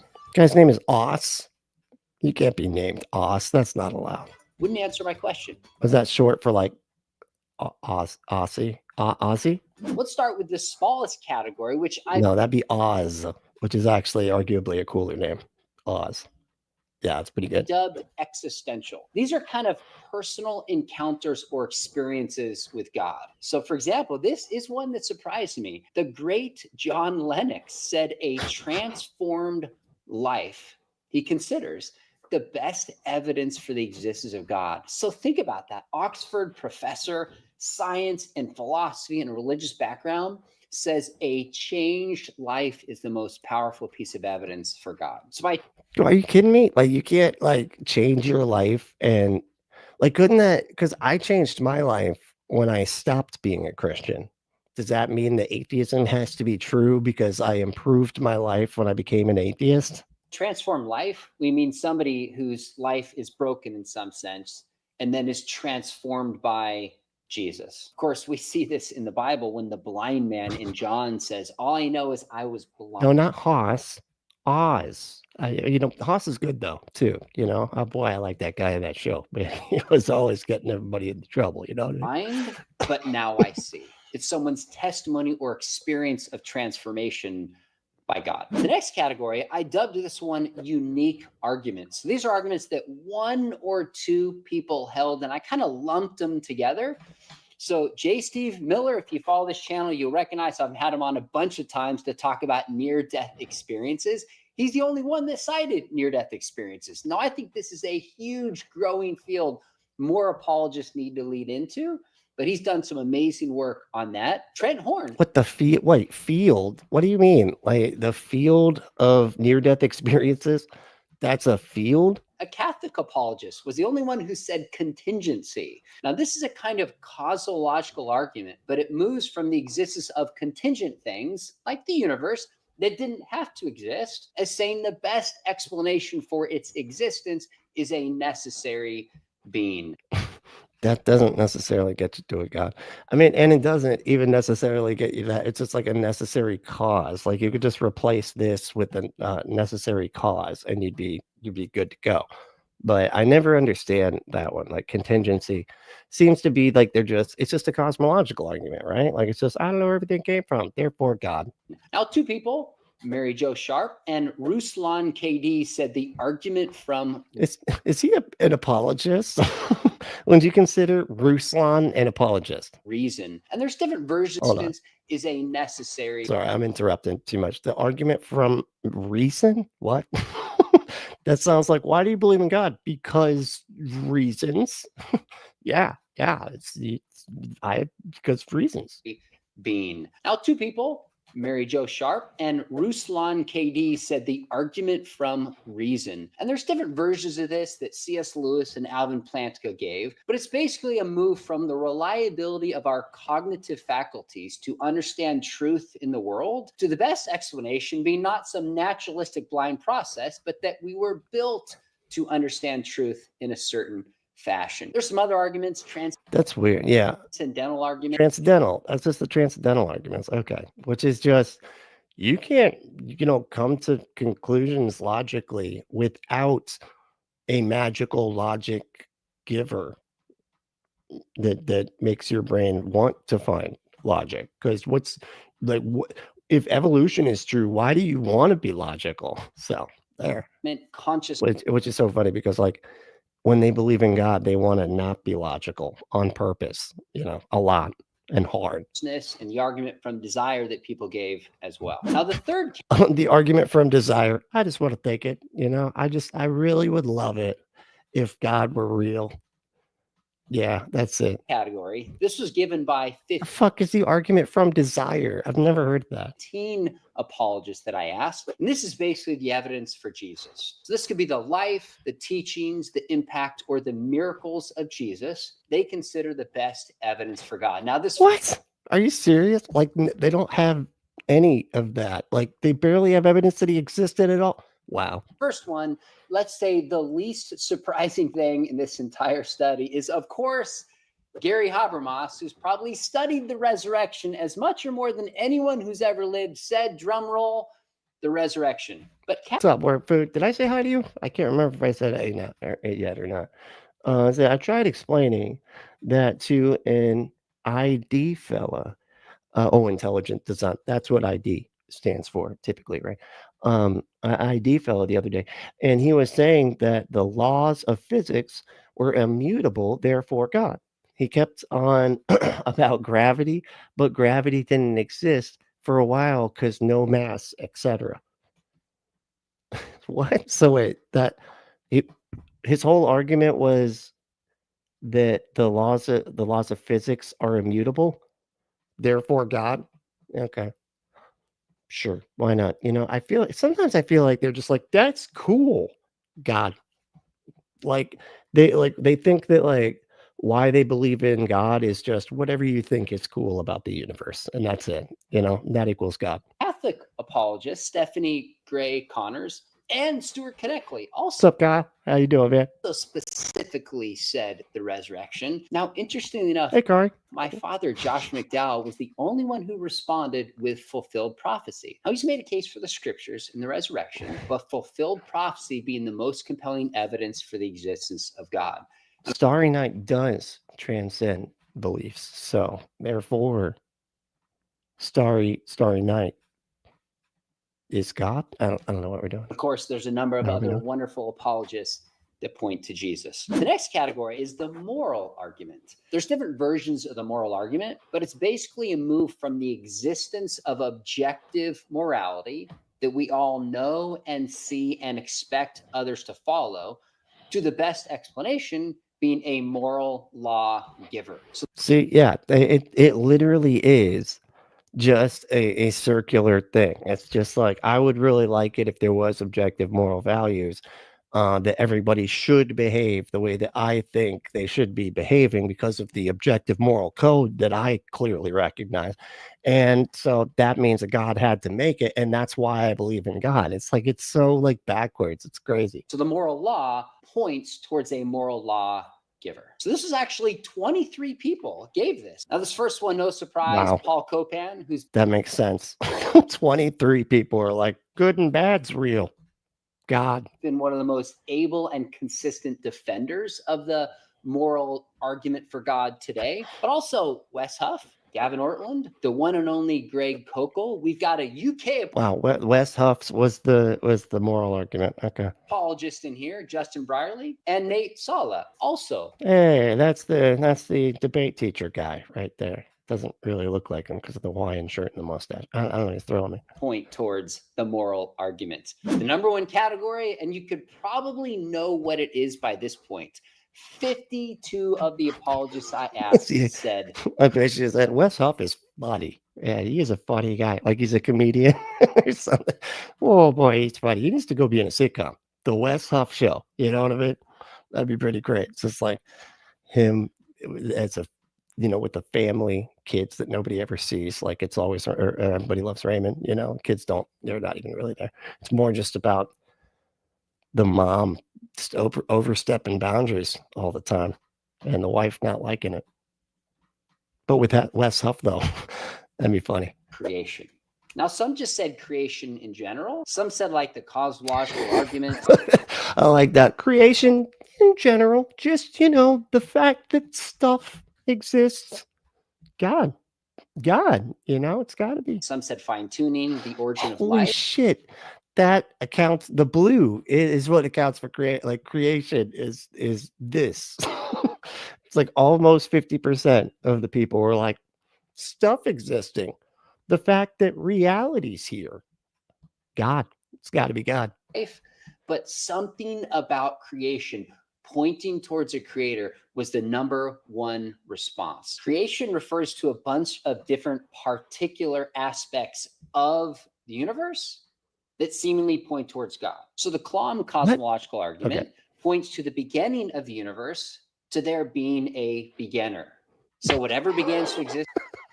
That's just like, don't call him a beginner. That sounds like he doesn't know what he's doing, man. Sounds like so it points to the beginning of the universe, points to a beginner. Like, come on, that doesn't sound like, no wonder he fucked up.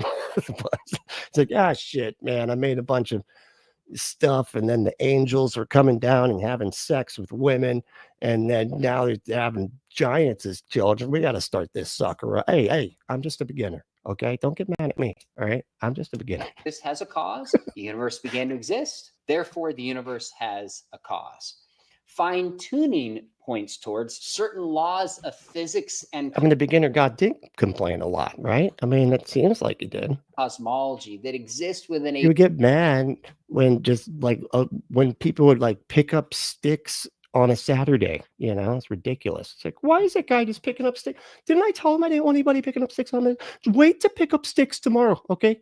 You don't need a fire tonight, okay? Your family can starve, okay? I'll make it so that you could survive a whole night, all right? Jeez Louise. A very narrow range where the slightest change in those numbers would make the universe inhospitable to life.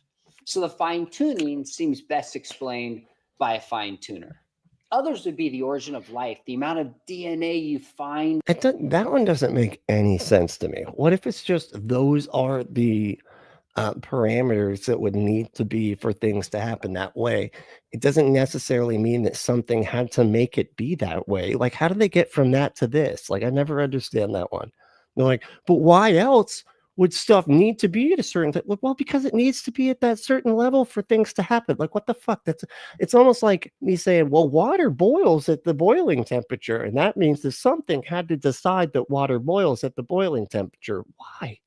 Maybe that's just when water boils.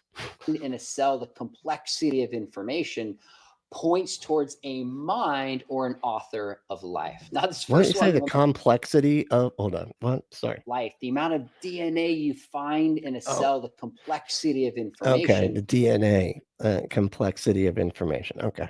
Points towards a mind or an author of life. Now, this first one will not shock you at all. Of course, William Lane Craig, when I asked him, he looked at me with a little smirk and he's just like, cosmological. The Kalam argument, of course. But two others kind of surprised me. J. Warner Wallace and Lee Strobel, who both... You know what the funny thing is? I could have sworn that these two were like the same person. I really did. I thought that this was the old version of this guy. Like, I thought he grew up and got white hair or whatever. I seriously thought they were the same people. He's the case for Christ guy, but then this guy is always talking about solving a case. I think that's where the the disconnect came in my head. But holy shit, no, they're two different people. Two of their first influential books kind of investigating the historical Jesus, both said the Kalam cosmological argument is the single best piece of evidence for God. Nancy Pearcey agreed. This one slightly surprised. Which is so weird because, again, the Kalam cosmological argument doesn't even conclude with a God. It just concludes with a cause. Surprised me. Titus Kennedy, who's an archaeologist, specifically said the Kalam. Hillary Ferrer. Hold on. What? He's an archaeologist, and that's why he dresses like Indiana Jones's son. So, best piece of evidence for God. Nancy Pearcey agreed. This one slightly surprised me. Titus Kennedy. Look at this. He's just Shia LaBeouf in that movie, right? Like, it's like when he's like the greaser and he rides a motorcycle. Okay. Oh my God. And then he's also An archaeologist. Archaeologist specifically That's said funny. the Kalam. Hillary Ferrer with Mama Bear Apologetics, she goes, that's easy. And she didn't just say Mama Bear Apologetics. She's one of the funny, like god awful movies. Like went through. Was it god awful movie? Oh no, I think it was The Scathing Atheist. They like went through Mama like one of her books. It's really funny stuff. Yeah, gotta check it out. creation. She said protein and protein synthesis. That was very specific. You, Ross, no surprise. What? Protein and protein synthesis? What the fuck? What does that mean? Said fine tune. Is she talking about like the building blocks of life, like self-assembling or whatever? And Bible teacher, YouTuber Mike Winger also said creation. And again, there's a bunch of other amazing apologists that pointed towards creation. Dude, doesn't that just tell you everything? Where it's just like so much, like so many Christians or religious people, period, are just looking around and being like, this had to be made by something. And that's it. It's the Ray Comfort. It's like the Ray Comfort argument or whatever, which is just nothing can't make everything. And that's impossible. It's a scientific impossibility that nothing created everything. And it's just like, yeah, because you snuck in that everything's created. So, you know, yeah, nothing doesn't create anything, but that's because it doesn't need to be. As the best piece of evidence. And I thought it was interesting that two apologists that I just respect and love and have had on this program didn't answer or wouldn't answer my query. But I think there's wisdom in why they don't. Oskin said, quote, the best argument is the best argument for the specific person. Good one. No, man, that was some deep thinking you did right there. It's like the best argument is the best argument for whoever's thinking of reasons for why they believe a thing. Yeah, didn't expect me to say that, did you? Yeah, that's what I thought. In other words, there is no best argument.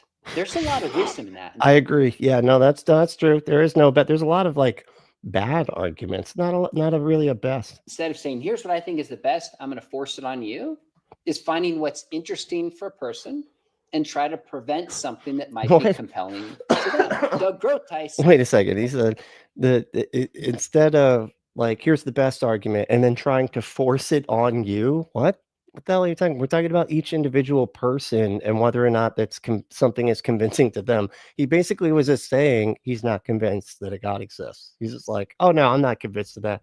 I don't think there is any best arguments or anything. It's like that's the way it makes it sound anyway. He's like, well, the best argument is whatever convinces other people. Fucking what, man? We're talking about you. Said, I cannot do that. Too simplistic. It depends upon what best means. I'm a cumulative case guy, so I think. Oh, okay. You got to fill, bro, over here. Define best. How do we define best? Most convincing, man, to you. Like, what's the most convincing to you? I think we need several to make the case. Now, that didn't surprise me because Doug is a careful philosopher and wanted to nuance things. Told you. Yeah, he's a Phil, bro. But there's something that said, I actually think most apologists in this group would agree that it's not just one argument. It's the weight of different arguments, philosophical. Grand Theft Auto about the forehead slap. Don't say that about his forehead, okay? It's not his fault, okay? It's called male pattern baldness, and some of us wear hats because of it, okay? So just stop with the forehead. Yeah, I'm personally offended. And moral and experiential and historical that point towards the existence of God, and particularly the Christian God. And I know some of you watching this might be thinking, that's what's so, and see how he just makes that leap there. That's so irritating when they make that leap. Because so many of these arguments for a God existing are like arguments for just some vague creator thing, some causer of existence or whatever. And none of like, that's not your God, man. Like your God has so many more characteristics that you would need to like provide evidence for. But they're just like, but something caused stuff to exist. So God. So my God, the God that lives inside my heart, that's an undead carpenter ghost that sacrificed himself because a woman made of a rib was convinced by a talking snake to eat a magical fruit. Yeah. And what's my argument? I actually really wrestled with this, but if I had to pick one, I think I would go with the moral argument. And I think the reason is because it's not just intellectual, although it is. Is it? Because it sounds really not intellectual. It sounds like really like I'd like it to be the case that objective morals are real. And that would require a God existing, which is the thing I'm working backwards from, but whatever. It's experiential. We feel it. We don't just talk about evil. We've seen it. We've experienced it. And our We've been it. That's right. We've been evil. We are Christians after all. hearts cry out for justice. I think it's an argument that's not only They're the ones that are always against justice, man. Like it's like they're the main people that are like, oh, these fucking social justice warriors, you know, all these wokesters. biblical. We see it in Romans chapter 2 that God has written morality on our hearts and our consciences. But also he wrote on our hearts to do whatever we want and be evil because we are of the world and sin nature and yada yada yada. It's both. It's somehow both. But it's just a part of the world, and we cry out for justice. And I'm convinced that a biblical worldview offers the best response. So I want to point towards the resurrection. So Jessica said the goal of apologetics is to keep keep Christians from deconstructing and leaving the faith. Results matter, not truth or knowledge. Yeah, that is very true in a lot of ways. I think they think that it's to convince other people, but it never really seems like it does. I don't know any Christians. I don't know. I feel like I don't really know any Christians that became a Christian because of the reasoning. You know what I mean? Like, I feel like most of the time it was some like low spot. Really. It was either like I was raised believing it, and then I stopped for a bit, and then bad things happened, and I felt bad, so I came back to being a Christian.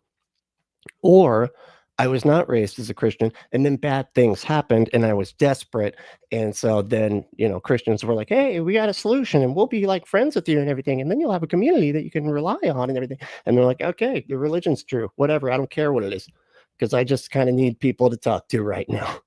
I got a lot going on. I'm divorced and I'm like feeling crushed, or, you know, whatever, you know, my mom had cancer. I don't know. It doesn't matter. But like they came to some low point in their life, and that's why they chose to believe. It didn't have anything to do with the logic of it all. Correction.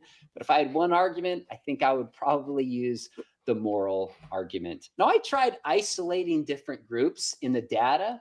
I tried to look at female apologists, online apologists, Catholic apologists. Why? That's weird. Like all the women thought this stuff. Isn't that weird? Versus Protestant apologists. And I didn't really see any like regular patterns emerge, but I'd love to know what you think. I'm going to put the data in the notes of the 100. It's actually 100 plus apologists. And if you look at it and you see any patterns. Okay. I was about to say, because like he said it was like 100, and the math just didn't add up. Because he was like, he said 100. And then he was like, it was the smallest percentage, but it was 11% or something. I was like, what the fuck? Like, how is that? Anyway, it really didn't make sense. Or it was 11 people. And then he was saying that was just like 1 or like 3% or something. Like 11 can't be 3% of 100. Okay, never mind. Things that jump out to you, let me know. I really want to know if you see things in this data that maybe I have missed. Let us know what you think. If you're a Christian, what do you think? What would we would find stuff in the data? Okay, man. Yeah, I don't even know what to do with that, to be totally honest. What else have we got here? Hold on. I was curious if something would come up underneath of this as to like more like argument type stuff, but evolution is a religion. Okay. What a weird. It's so strange to me how they vilify their own stuff constantly. They're always like, oh yeah, evolution's stupid. It's a religion. Yeah, take that. As if like religion is a bad thing all of a sudden, but only like I don't know. Is it because they know we don't really like religion, so they're trying to like get us to be mad about it? Because they do the same thing with it takes more faith to be an atheist. You're the one with the faith, buddy. Yeah, you're the one doing the faith. Yeah, your faith, buddy. Yeah, that's right. It's in your faith. Yeah. Are you noticing people getting angry? Are you noticing that people are getting angrier? It's like the hate inside of people is growing.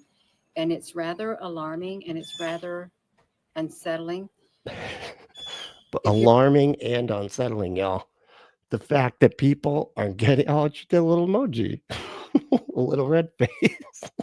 Okay. You're going to have something grow on the inside of you. Shouldn't it be love? Watch her start to get really angry at that bird. It would be so funny. She's like, have you noticed that people are getting angry? Would you shut the fuck up, you stupid bird? Oh my God, I'm trying to make a fucking video. Oh. Love and compassion and kindness. Why the hate? Why the anger? This anger is truly growing. You may be looking around and you're seeing people. She's really getting annoyed with that bird, dude. And they're using the word hate a whole lot more. I never did like the word hate. I would not use that and say, I hate this and I hate that. I never did even like hearing people say that. But it's becoming a very, very, very common word now. Hey there, Frank Honey. Good afternoon, everyone. It wasn't a common word for people to say they hate stuff. It's like all of a sudden people are like, I hate this and I hate that. Before everybody was like, I just, I don't appreciate this and I don't appreciate that. But they didn't say hate. Yeah. It's becoming so common, the anger that's happening. And I keep being reminded of Klaus Schwab. We're going to have a more angrier world. Klaus Schwab? What the fuck is that? How did he predict that? Because I think the anger is not done growing. How did Mr. Schwab predict that we're going to have an angrier world? I'm going to give a disclaimer right now. This video is for entertainment purposes only. And any opinion expressed is a personal opinion. It's not backed by facts, but Mr. Klaus Schwab did say we're going to have an angrier world. What is she disclaiming there? I never understand it. What is she saying? Like it's just my opinion and it's not backed by facts. So, that like, okay, that's just why don't you want your opinion to be backed by fact? Like, why don't you want your opinion to also be factual? I think he's right on the money, like him or not like him. Okay. Right on the money. He's right on target. And if you're watching this video to be entertained because you don't. I am. That is exactly why I'm watching. I'm not watching it to get information. I'm going to be honest, Gina. Okay. It's nothing against you.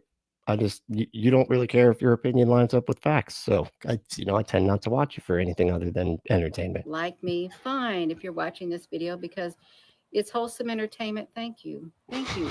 It's wholesome entertainment. Nice. Yeah, it is. It is wholesome entertainment. There's got to be a reason you're watching, and it's to get entertained somehow or some way. People are getting more angry. They're getting downright hateful. Hateful. Yeah, they're just getting this way, man. Like, do you remember the 60s, dude? Like, what about the 30s? What about the 30s? You remember them? You remember, Germany in the 30s? They were just kind of like, they just kind of disliked the Jewish people. No, they hated them. Okay, what the fuck are you talking about? And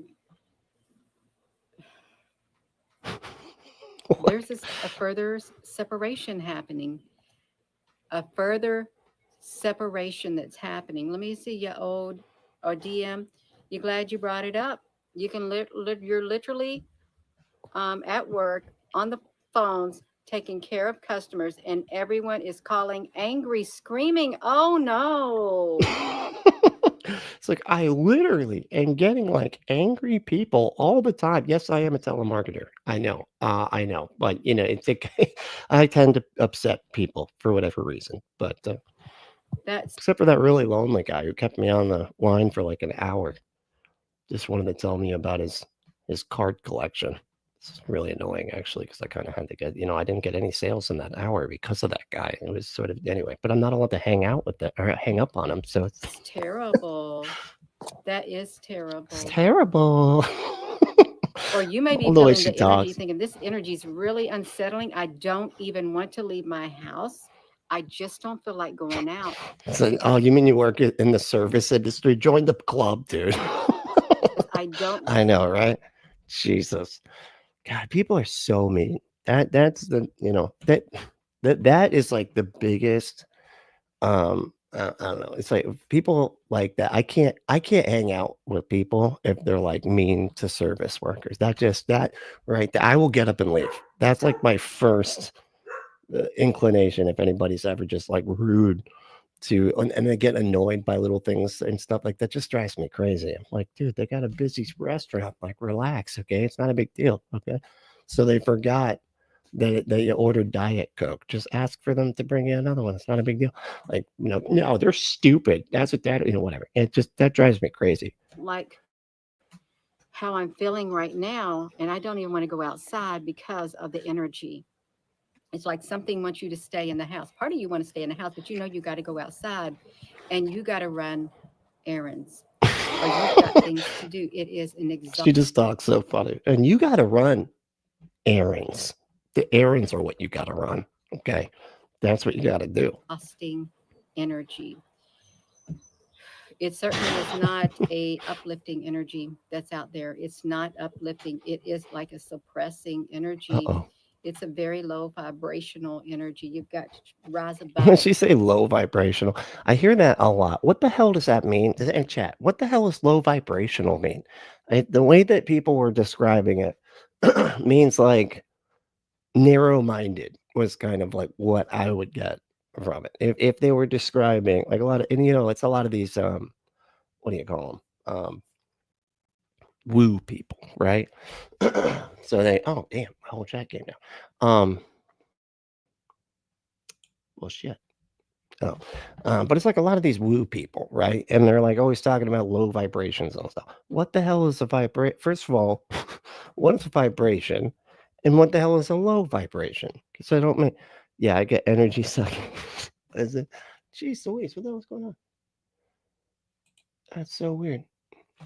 Like losing internet over here. Am I still on? You guys, can you still see me? Okay, no, yeah, you can see me. All right. She's obviously ill. Are we being mean by watching? Sometimes I feel like I'm being mean, and I don't want to be mean.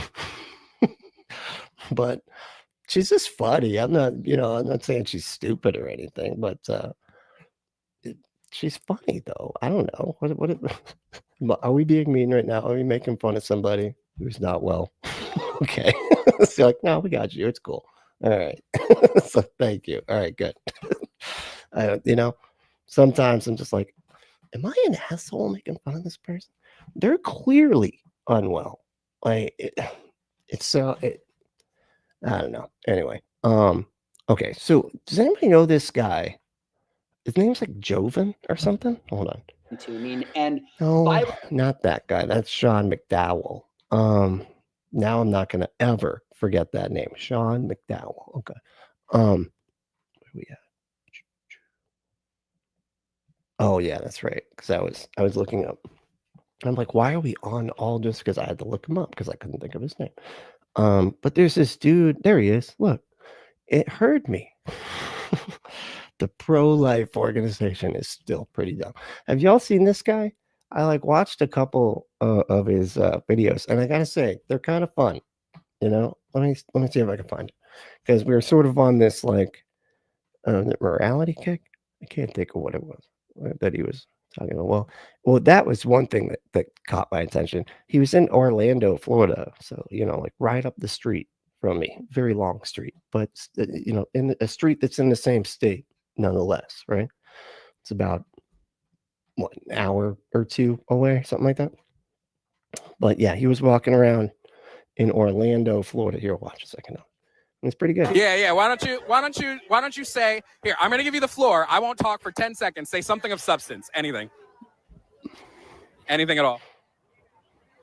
Any substance. Any original thought that's popped into your head in the last 5 years. Anything. Yeah, that's mean. But I think that guy was pretty stupid. Watch. Yeah. You'll see. He's stupid. I don't feel bad calling these MAGA people stupid. I really don't. Terrible job of of uniting the people. The president is not supposed to be a Republican or a Democrat. They're supposed to be a figurehead for this country. And you are just dividing people and doing so much irreparable damage.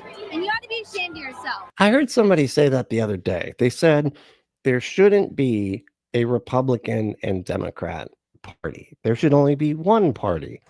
And that's kind of stuck in my head. It's like, what the fuck? Like, what does that look like? And of course, they were MAGA, they were a MAGA person. So to me, it sounded more like, hey, everybody should just meet my party, like the other party that's Democrats shouldn't exist. In other words, it should just be us and then people slightly, I don't know, not even, it should just be us, and we should be able to decide everything. You know what I mean? It's like, what the fuck? But all right.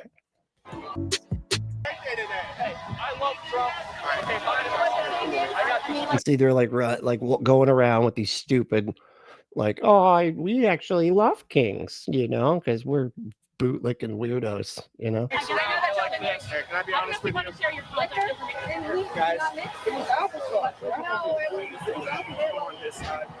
What does it say? Okay. Trump. Oh, God damn it. What does it say? Fuck. Trump, right? Everything. What is it saying? Trump was right about everything? Jesus Christ. Yep. It says Trump was right about everything. You're an idiot, sir. And you're probably going to get deported. Have you seen your, the tattoos and stuff? Jesus. Look at this genius. Oh, man. God damn. What's going on with Trump supporters, man? I'm just kidding. I'm on your side. Yeah, so I was just curious. Any other questions? Let's see what else. What's up, John? How we doing, man? John McDropout. How we doing? What's up, man?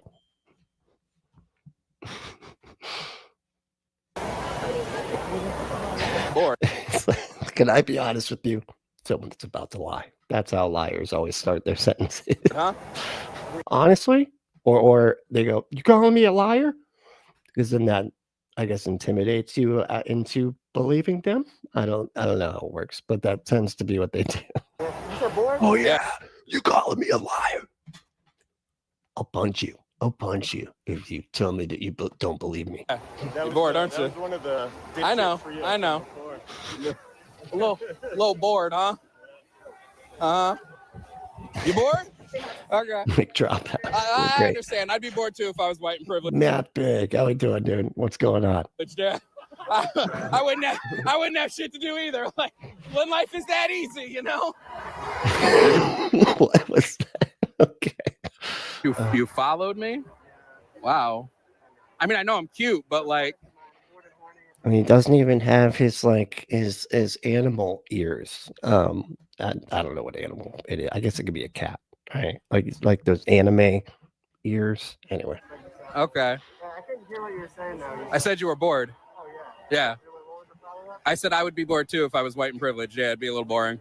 Yeah, life would be real boring for me. Yeah. Oh, he's wearing a Trump mask now. So he's got so he had a Burger King thing. Really, was what it was. And then he's also got a Trump mask to go be annoying at the No Kings protest. Just because my daddy bought me a Lamborghini don't make me privileged. Okay. You got the whole club chuckling right now, don't you? Yeah, I do. Yeah. I'm not Okay. locked in yet. So All you're right. kind of helping me here. But it's almost like he's making an argument. Like, I mean, is the argument that he's not privileged because his dad didn't buy him a Lamborghini? I don't get it. I don't get the joke. Where's the joke at? I don't get it. Okay. Get me in my groove, you know Wow. what I'm saying? So I kind of just woke up. Okay. I was waiting for the jokes. Do you got some jokes for the people? What? Mike said over the weekend when I was protesting, some dude rolled by in his car with the giant flag that said Jesus is King, and under it was two hands flipping the bird. God, Christians are wonderful. I know I saw one it was crazy too, because I was driving around with my mom, who's definitely a Trump supporter. I don't think she'd ever say it, but she is. And we were driving around, and it said Trump won. Fuck your feelings. You know, of course, it said like F with a star, your feelings, whatever. And then next to it was like Jesus saves, and I'm like, oh my God, see that's who you identify with right there, right? The fuck your feelings, but Jesus saves though. Like, are you kidding me, dude? Like, that's not of the Lord, right there. It's not, even though I voted for the same person, and actually agree with this person about everything except the F word. Oh, does your producer need to whisper the joke into your ear? The producer needed to whisper the joke in your ear? That's crazy. What is it, Joe? Would you believe that haircut is everywhere now? What? Where's here? The mullets are back with the vengeance. I know. What is that shit? What is it with the mullets coming back? And it was like, for a minute there, it was like the hipsters were like, oh, it's so dumb and so weird, but it's ironic. You know, it's ironic. It's not ironic anymore. It's just, they actually think it's cool. You know, it's not like it's so bad that it's cool. No, it's just cool now. It's fucking insanity. He did. Sometimes he's a good man, and he helps. Yeah, I know. Sometimes we're gonna have. It's never the people on camera, right? It's always the people behind the scenes. Maybe you should. Joe Dirt's the only one that he kind of does have the Joe Dirt look, doesn't he? Just minus the the facial hair there. Swap roles. We do sometimes. Yeah, maybe he should be the one on camera. He seems to have the jokes. He does have the jokes. He does have the look too. And what's yours? I mean, but it said it's not irony when it is just your haircut. But like, you know, some people did it for a minute there as like a joke, you know, but then they just kept it. And they're like, maybe no one will notice if I just keep my ironic haircut. How does it feel to be like the least attractive one? And then they, Jesus Christ, man. Okay. You know, you're not making the other side sound too great. No, but, and then but like, they have like the really thin mustache, you know, that's like, I don't know if they shave it to be that thin on purpose, but feels good. Yeah. That's why I grow the mullet. That's why you grew the mullet? Yeah. It wasn't depression? No, it wasn't depression. You sure? I'm sure. A little bit of the anxiety? No anxiety. You sure? Yeah. I'd be anxious to go out with a mullet, not gonna lie. Why so? It's a mullet, dog. Yeah, we're bringing him back. Bringing him back to style. You can't bring anything back. I'm bringing him back. See my man here, he could bring back a mullet. That's a handsome looking man. He could bring a mullet back. No, he's bringing back the 60s, right? He's going full 60. That dude's on the 80s still, you know, but this guy's like, nah, dude, fuck the 80s, 60s, wherever that's at, buddy. You know, not so much. Acid wave of 65. Know what I'm saying? Up top, yo. Why is your dog behind the camera laughing at my jokes more than your jokes? That's a good question. How much of this are you gonna cut? Yeah, probably a lot of it. Yeah. It's okay. I'll put. Wait. Because so I think he's a YouTuber as well, which would make sense. Little Dick. What is that? It says Little Dick. And if you want to do something with your little dick, I'm sorry. Now I feel like I'm insulting the people when I'm asking them to buy product. You know, if you have a regular size and it's not the size, it's the motion of the ocean. Anyway, go to adamandeve.com. Enter code word Brentley at checkout to get 50% off almost any one item. 6 free movies, 3 free gifts, and free shipping on the whole order. Go to adamandeve.com. Enter that code word Brentley. And get your butt some stuff. Okay, that's it. All right, we need to what we need is to start voting on stuff. Like what? Because I guess I could put multiple options for it's so much work. Can y'all just tell me what to react to? It's too much work to try to figure it out. I really do. I personally, and let me know what you think of this. I like this kind of stuff. I like when they go out and it's like a lot of times I watch it from the opposite perspective, obviously, but I really like man on the street stuff. You know, the Ray Comfort stuff got kind of boring. Gonna be honest. He just keeps asking the same fucking questions and then he doesn't even show their answers. So, he's kind of, anyway, I'll still react to it here and there, but only when something's, really significant, or if he actually ever talks to an atheist, which is very unusual lately. But yeah, but I do like the Richard guy, Richard Lorenzo. Now he is hilarious. But if there's any, okay, so you do like these kind, okay. because I'm never sure. Like, do it, because I also got some debate stuff that I could react to. You know what I mean? But I'm just curious, like where y'all are at on this stuff. Do you like reacting to debates and stuff, or TikTok debates? Like he's got some debates that were pretty good too. But I just never know. I never know what I should react to. But then you get done and you're like, man, I picked the wrong stuff. But that's probably just my cynicism. I'm just always cynical in there. What's the whole thing? It's all right. Oh, why are you so angry? Who's angry? I came up just to ask a question. Who's angry? You. Maybe not angry, but like you're just Where's like, the anger? I do actually want to do a panel coming up soon. Matt Big was saying more open panel because I want to get Ryan on here. I'd love to get Durante on here. I just want to get some people. Right? Bree, right? Ember.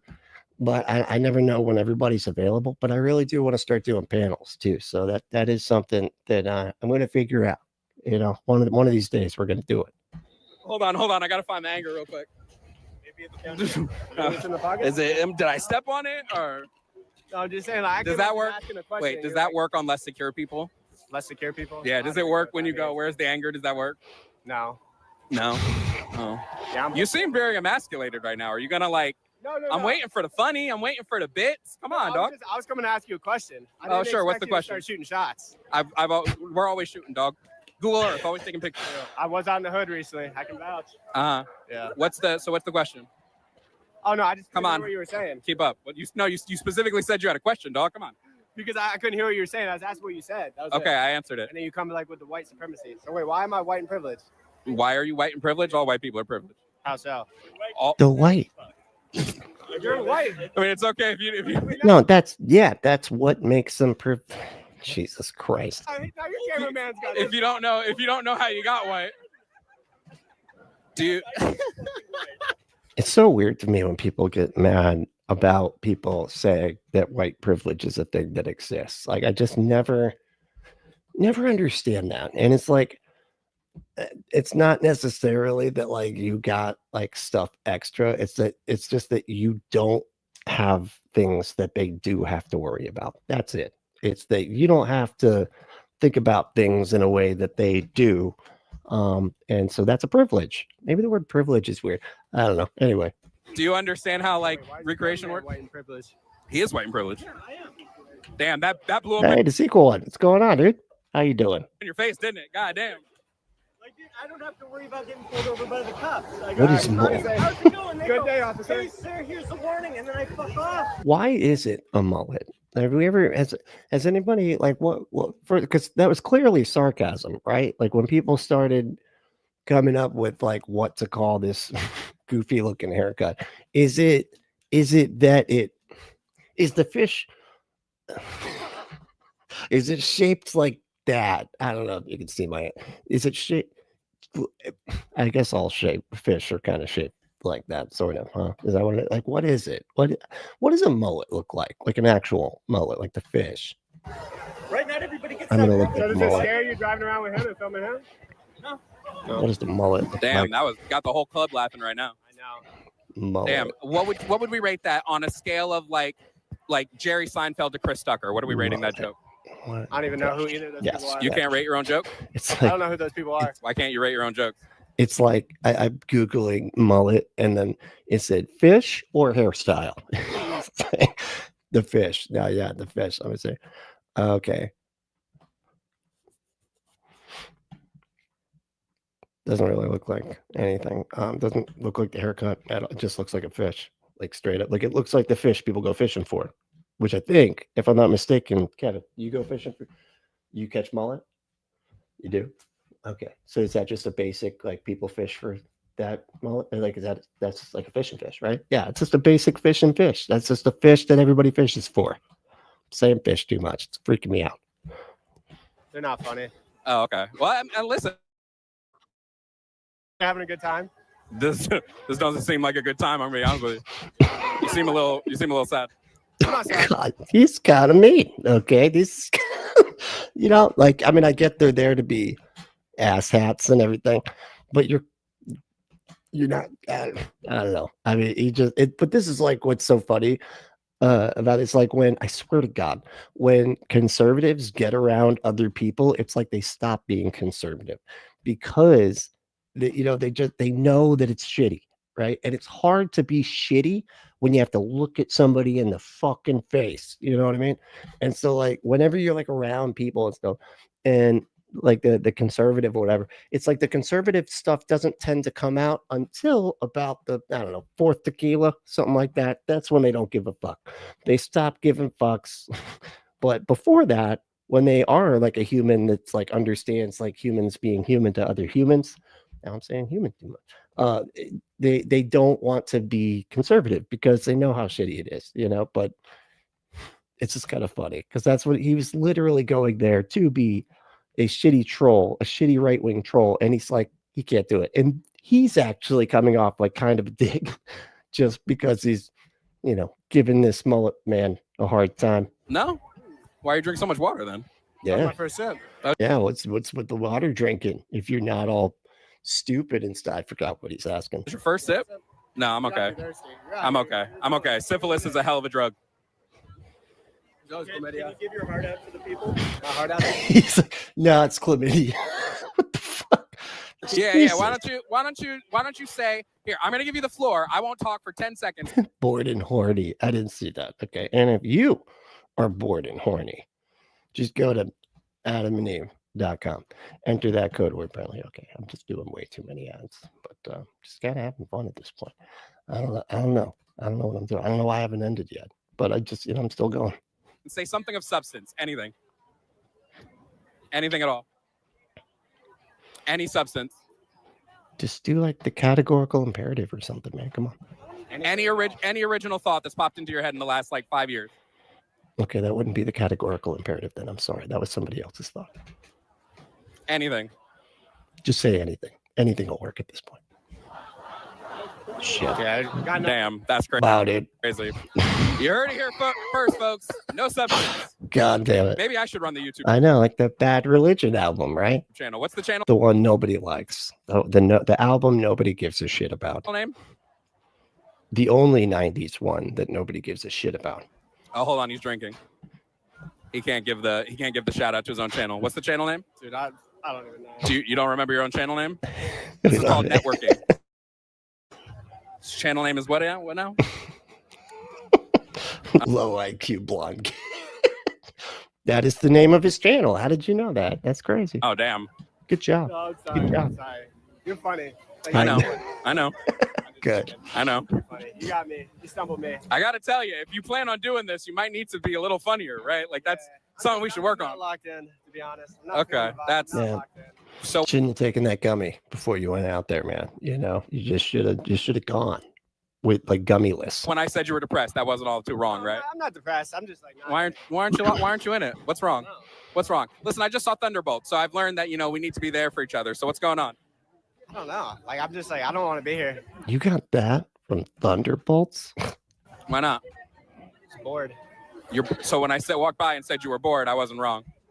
I mean, that is what the shirt says. So Facts. So you chased me down for nothing because I said an accurate statement? Yeah. Oh, damn. That's crazy. All right. Well, you have a good one, my man. All right. when are we watching Life of Brian? I don't know. I'm sorry, I missed that. I didn't even see that up there. I don't know. I don't think I've seen. I don't think I've actually seen that movie before. To be totally honest, I've heard good things about it, and it's another like Search for the Holy Grail kind of deal, right? But it's about Jesus or Brian. Sorry, I mixed them up for some reason. I don't know why. Anyway, He leaves with his tail between his legs. We get it. No kings, we're not fucking bowing down. We're here to be seen, we're here to be visible.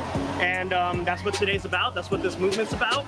I think there's over 2,000 protests across the world, not just this country. I love that like other countries are protesting our president. That is so awesome. It's like in Canada, even like the nicest country ever. It's like, yeah, fuck your president. And it just shows that shit's not working here and that we need to stand up and make sure that they see that. And hopefully this brings upon the change that we all deserve.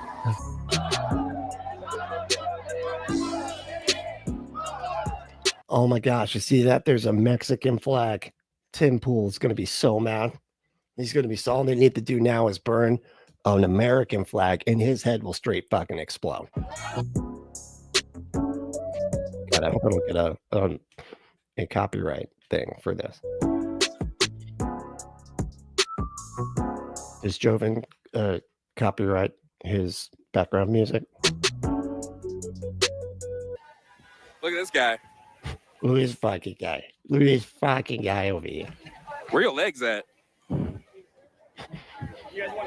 If it's somebody that clearly is like in a wheelchair, someone's fucked up, dude. That'd be the second fucked up in a row.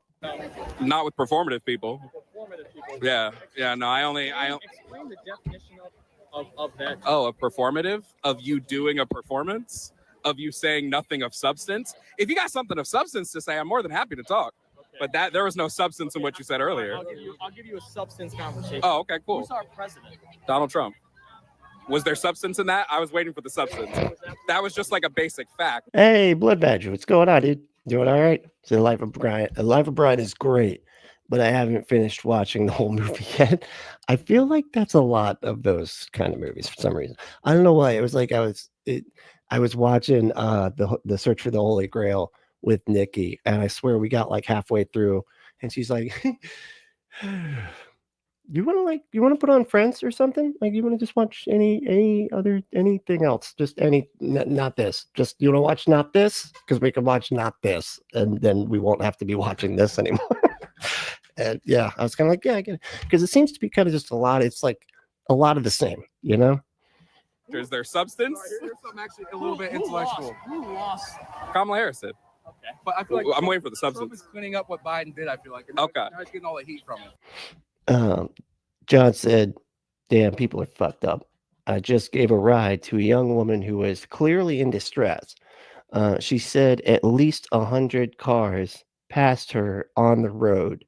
I'm not allowed to give people rides in my work car. Damn. And you said she was like clearly in distress, so you could see it. Now I want to be called Loretta, and I want to have babies, but you can't have babies. What is happening here? I feel like I'm not reading something right, or is this a song? Are you writing a song? What is happening? Wait, going to carry the fetus in a bag. Yeah, I'm confused on the second part of your talkingness. There. Cool. What did Biden do? Open borders. Yeah. How did Biden open the borders? Borders. Yeah. Because he fucking appointed Kamala to fucking take care of it, but You know never did. what they called it? You know what they They appointed that fucking. called it? The Gulf of America. One of the best Great. things. So again, no substance. I'll talk to you. You seem to want to have like an actual conversation. So He's like, yeah, but the Gulf of America thing, though. Yeah, awesomeness, dude. I mean, we've been needing that for a long time. Now, hungry people can eat and stuff. what specifically? Yeah. Okay. The Oscar. You're not gonna get the Oscar, dog.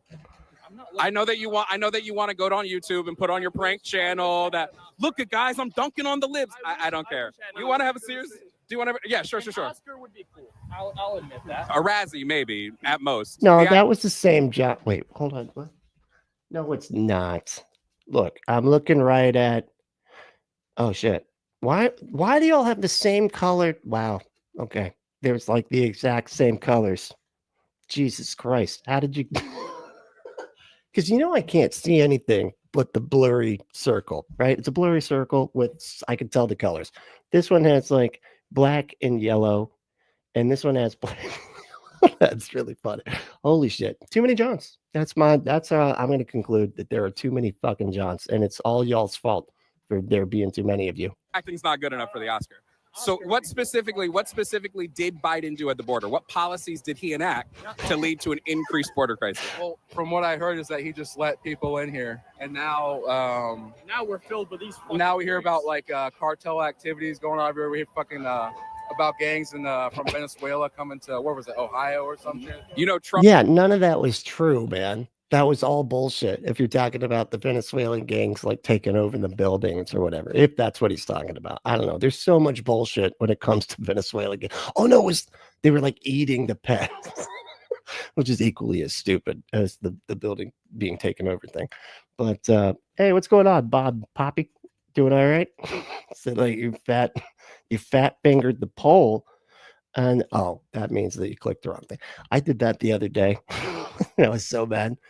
And it was something that I actually cared a lot about, and I hit the wrong opposite thing. And I was like, there needs to be a fucking back on this sucker. Why can't we push the back I messed up button? Why? Oh my God. I was livid for like 20 minutes. I swear I went through all the settings. I was looking through everything. There's not you can take it back. You can't take your vote, but Trump just let in cartel family members, like with the deal I'm with the so cartel. mad. He like let cartel family members into our country. I didn't know that. Yeah. That doesn't make any sense, though. Why would he do that? Well, I feel like see on CNN. because you might be getting light. Do you want? We can look it up right now.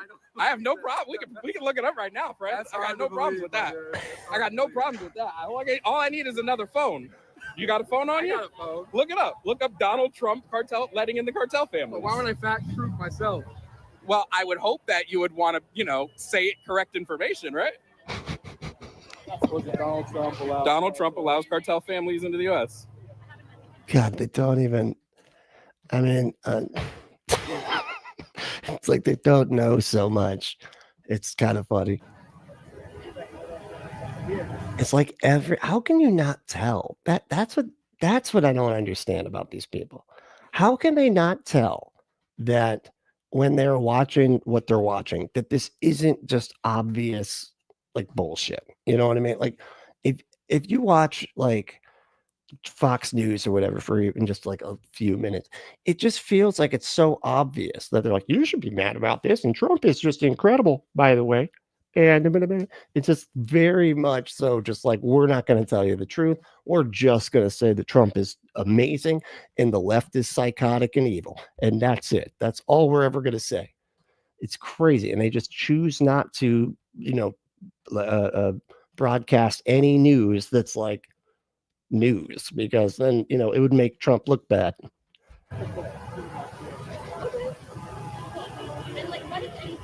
And then they assume that that's how the opposite side is. They assume that that's how you're like, well, yeah, I do that. I know I'm watching propaganda, but you watch your propaganda too. That validates my propaganda, because everybody just watches propaganda, right? No, man, some of us actually want to know what's true, Now, what's that say right there?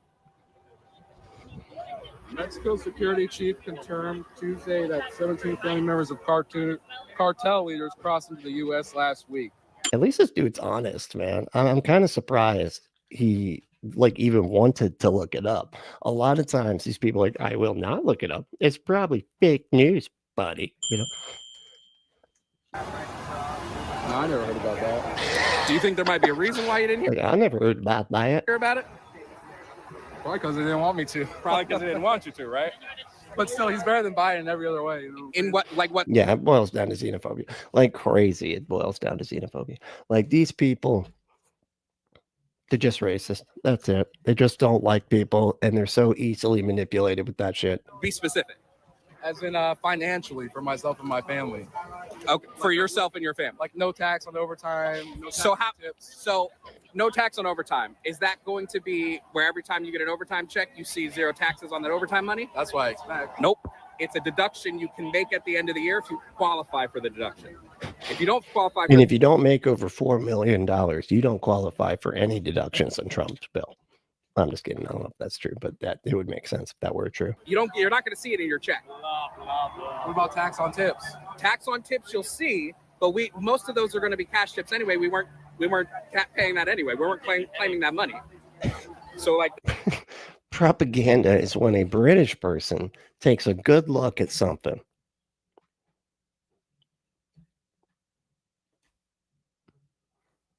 I don't get it. I get the gander part of it, but what's the prop? Is that a British people are props? Is that what's the prop part of the joke? I really want to know.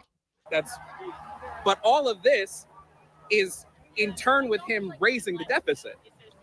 The debt is going up. I've seen that, yeah. So like, Elon was pissed what about are we going to do when he has no concrete plan to bring in more money? Well, he's supposed to solve the debt. He's supposed to do it, dude. His whole thing is like being good with money, man. He's a billionaire. They save lots of money. Billionaires never overpay for anything. Except his new bill is going to add $3 trillion to it. But it's not even his first year yet, so we just got to wait. Here comes Mr. Man over here. Propaganda. That's right. You're just taking a gander. Yep, you're taking a gander. Gander means for the other people in the chat there. Gander means to observe, right? You take a gander, then you take an observe, then you take an observate. You observe.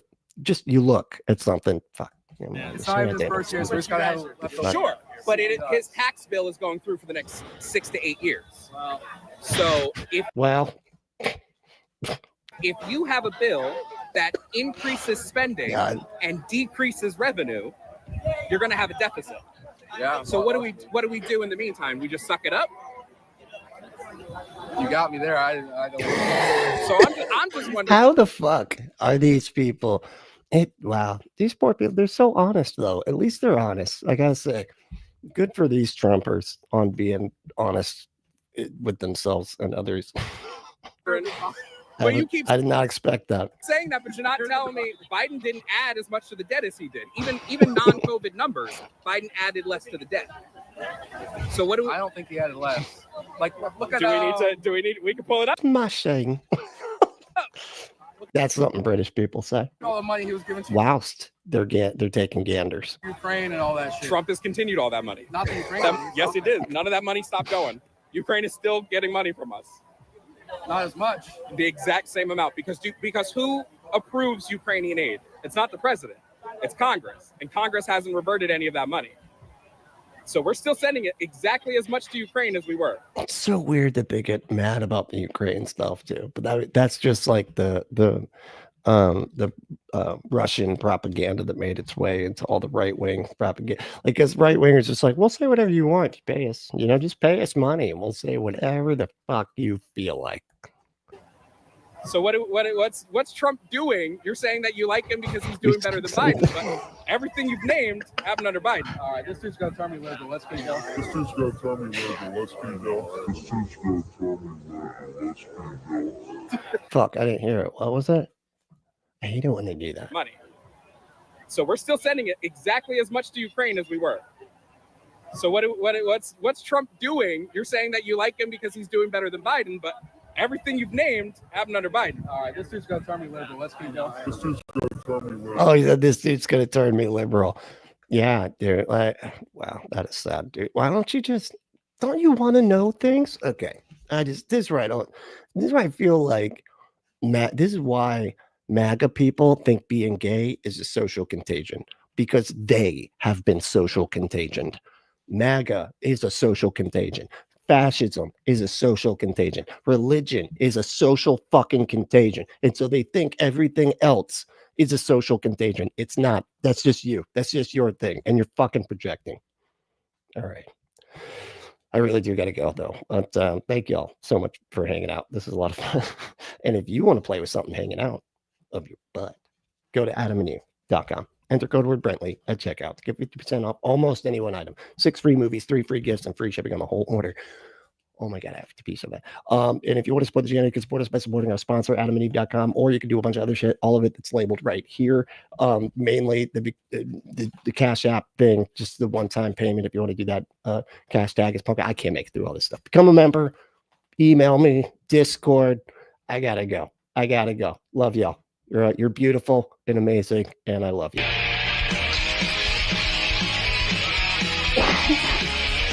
Holy shit. Oh my God.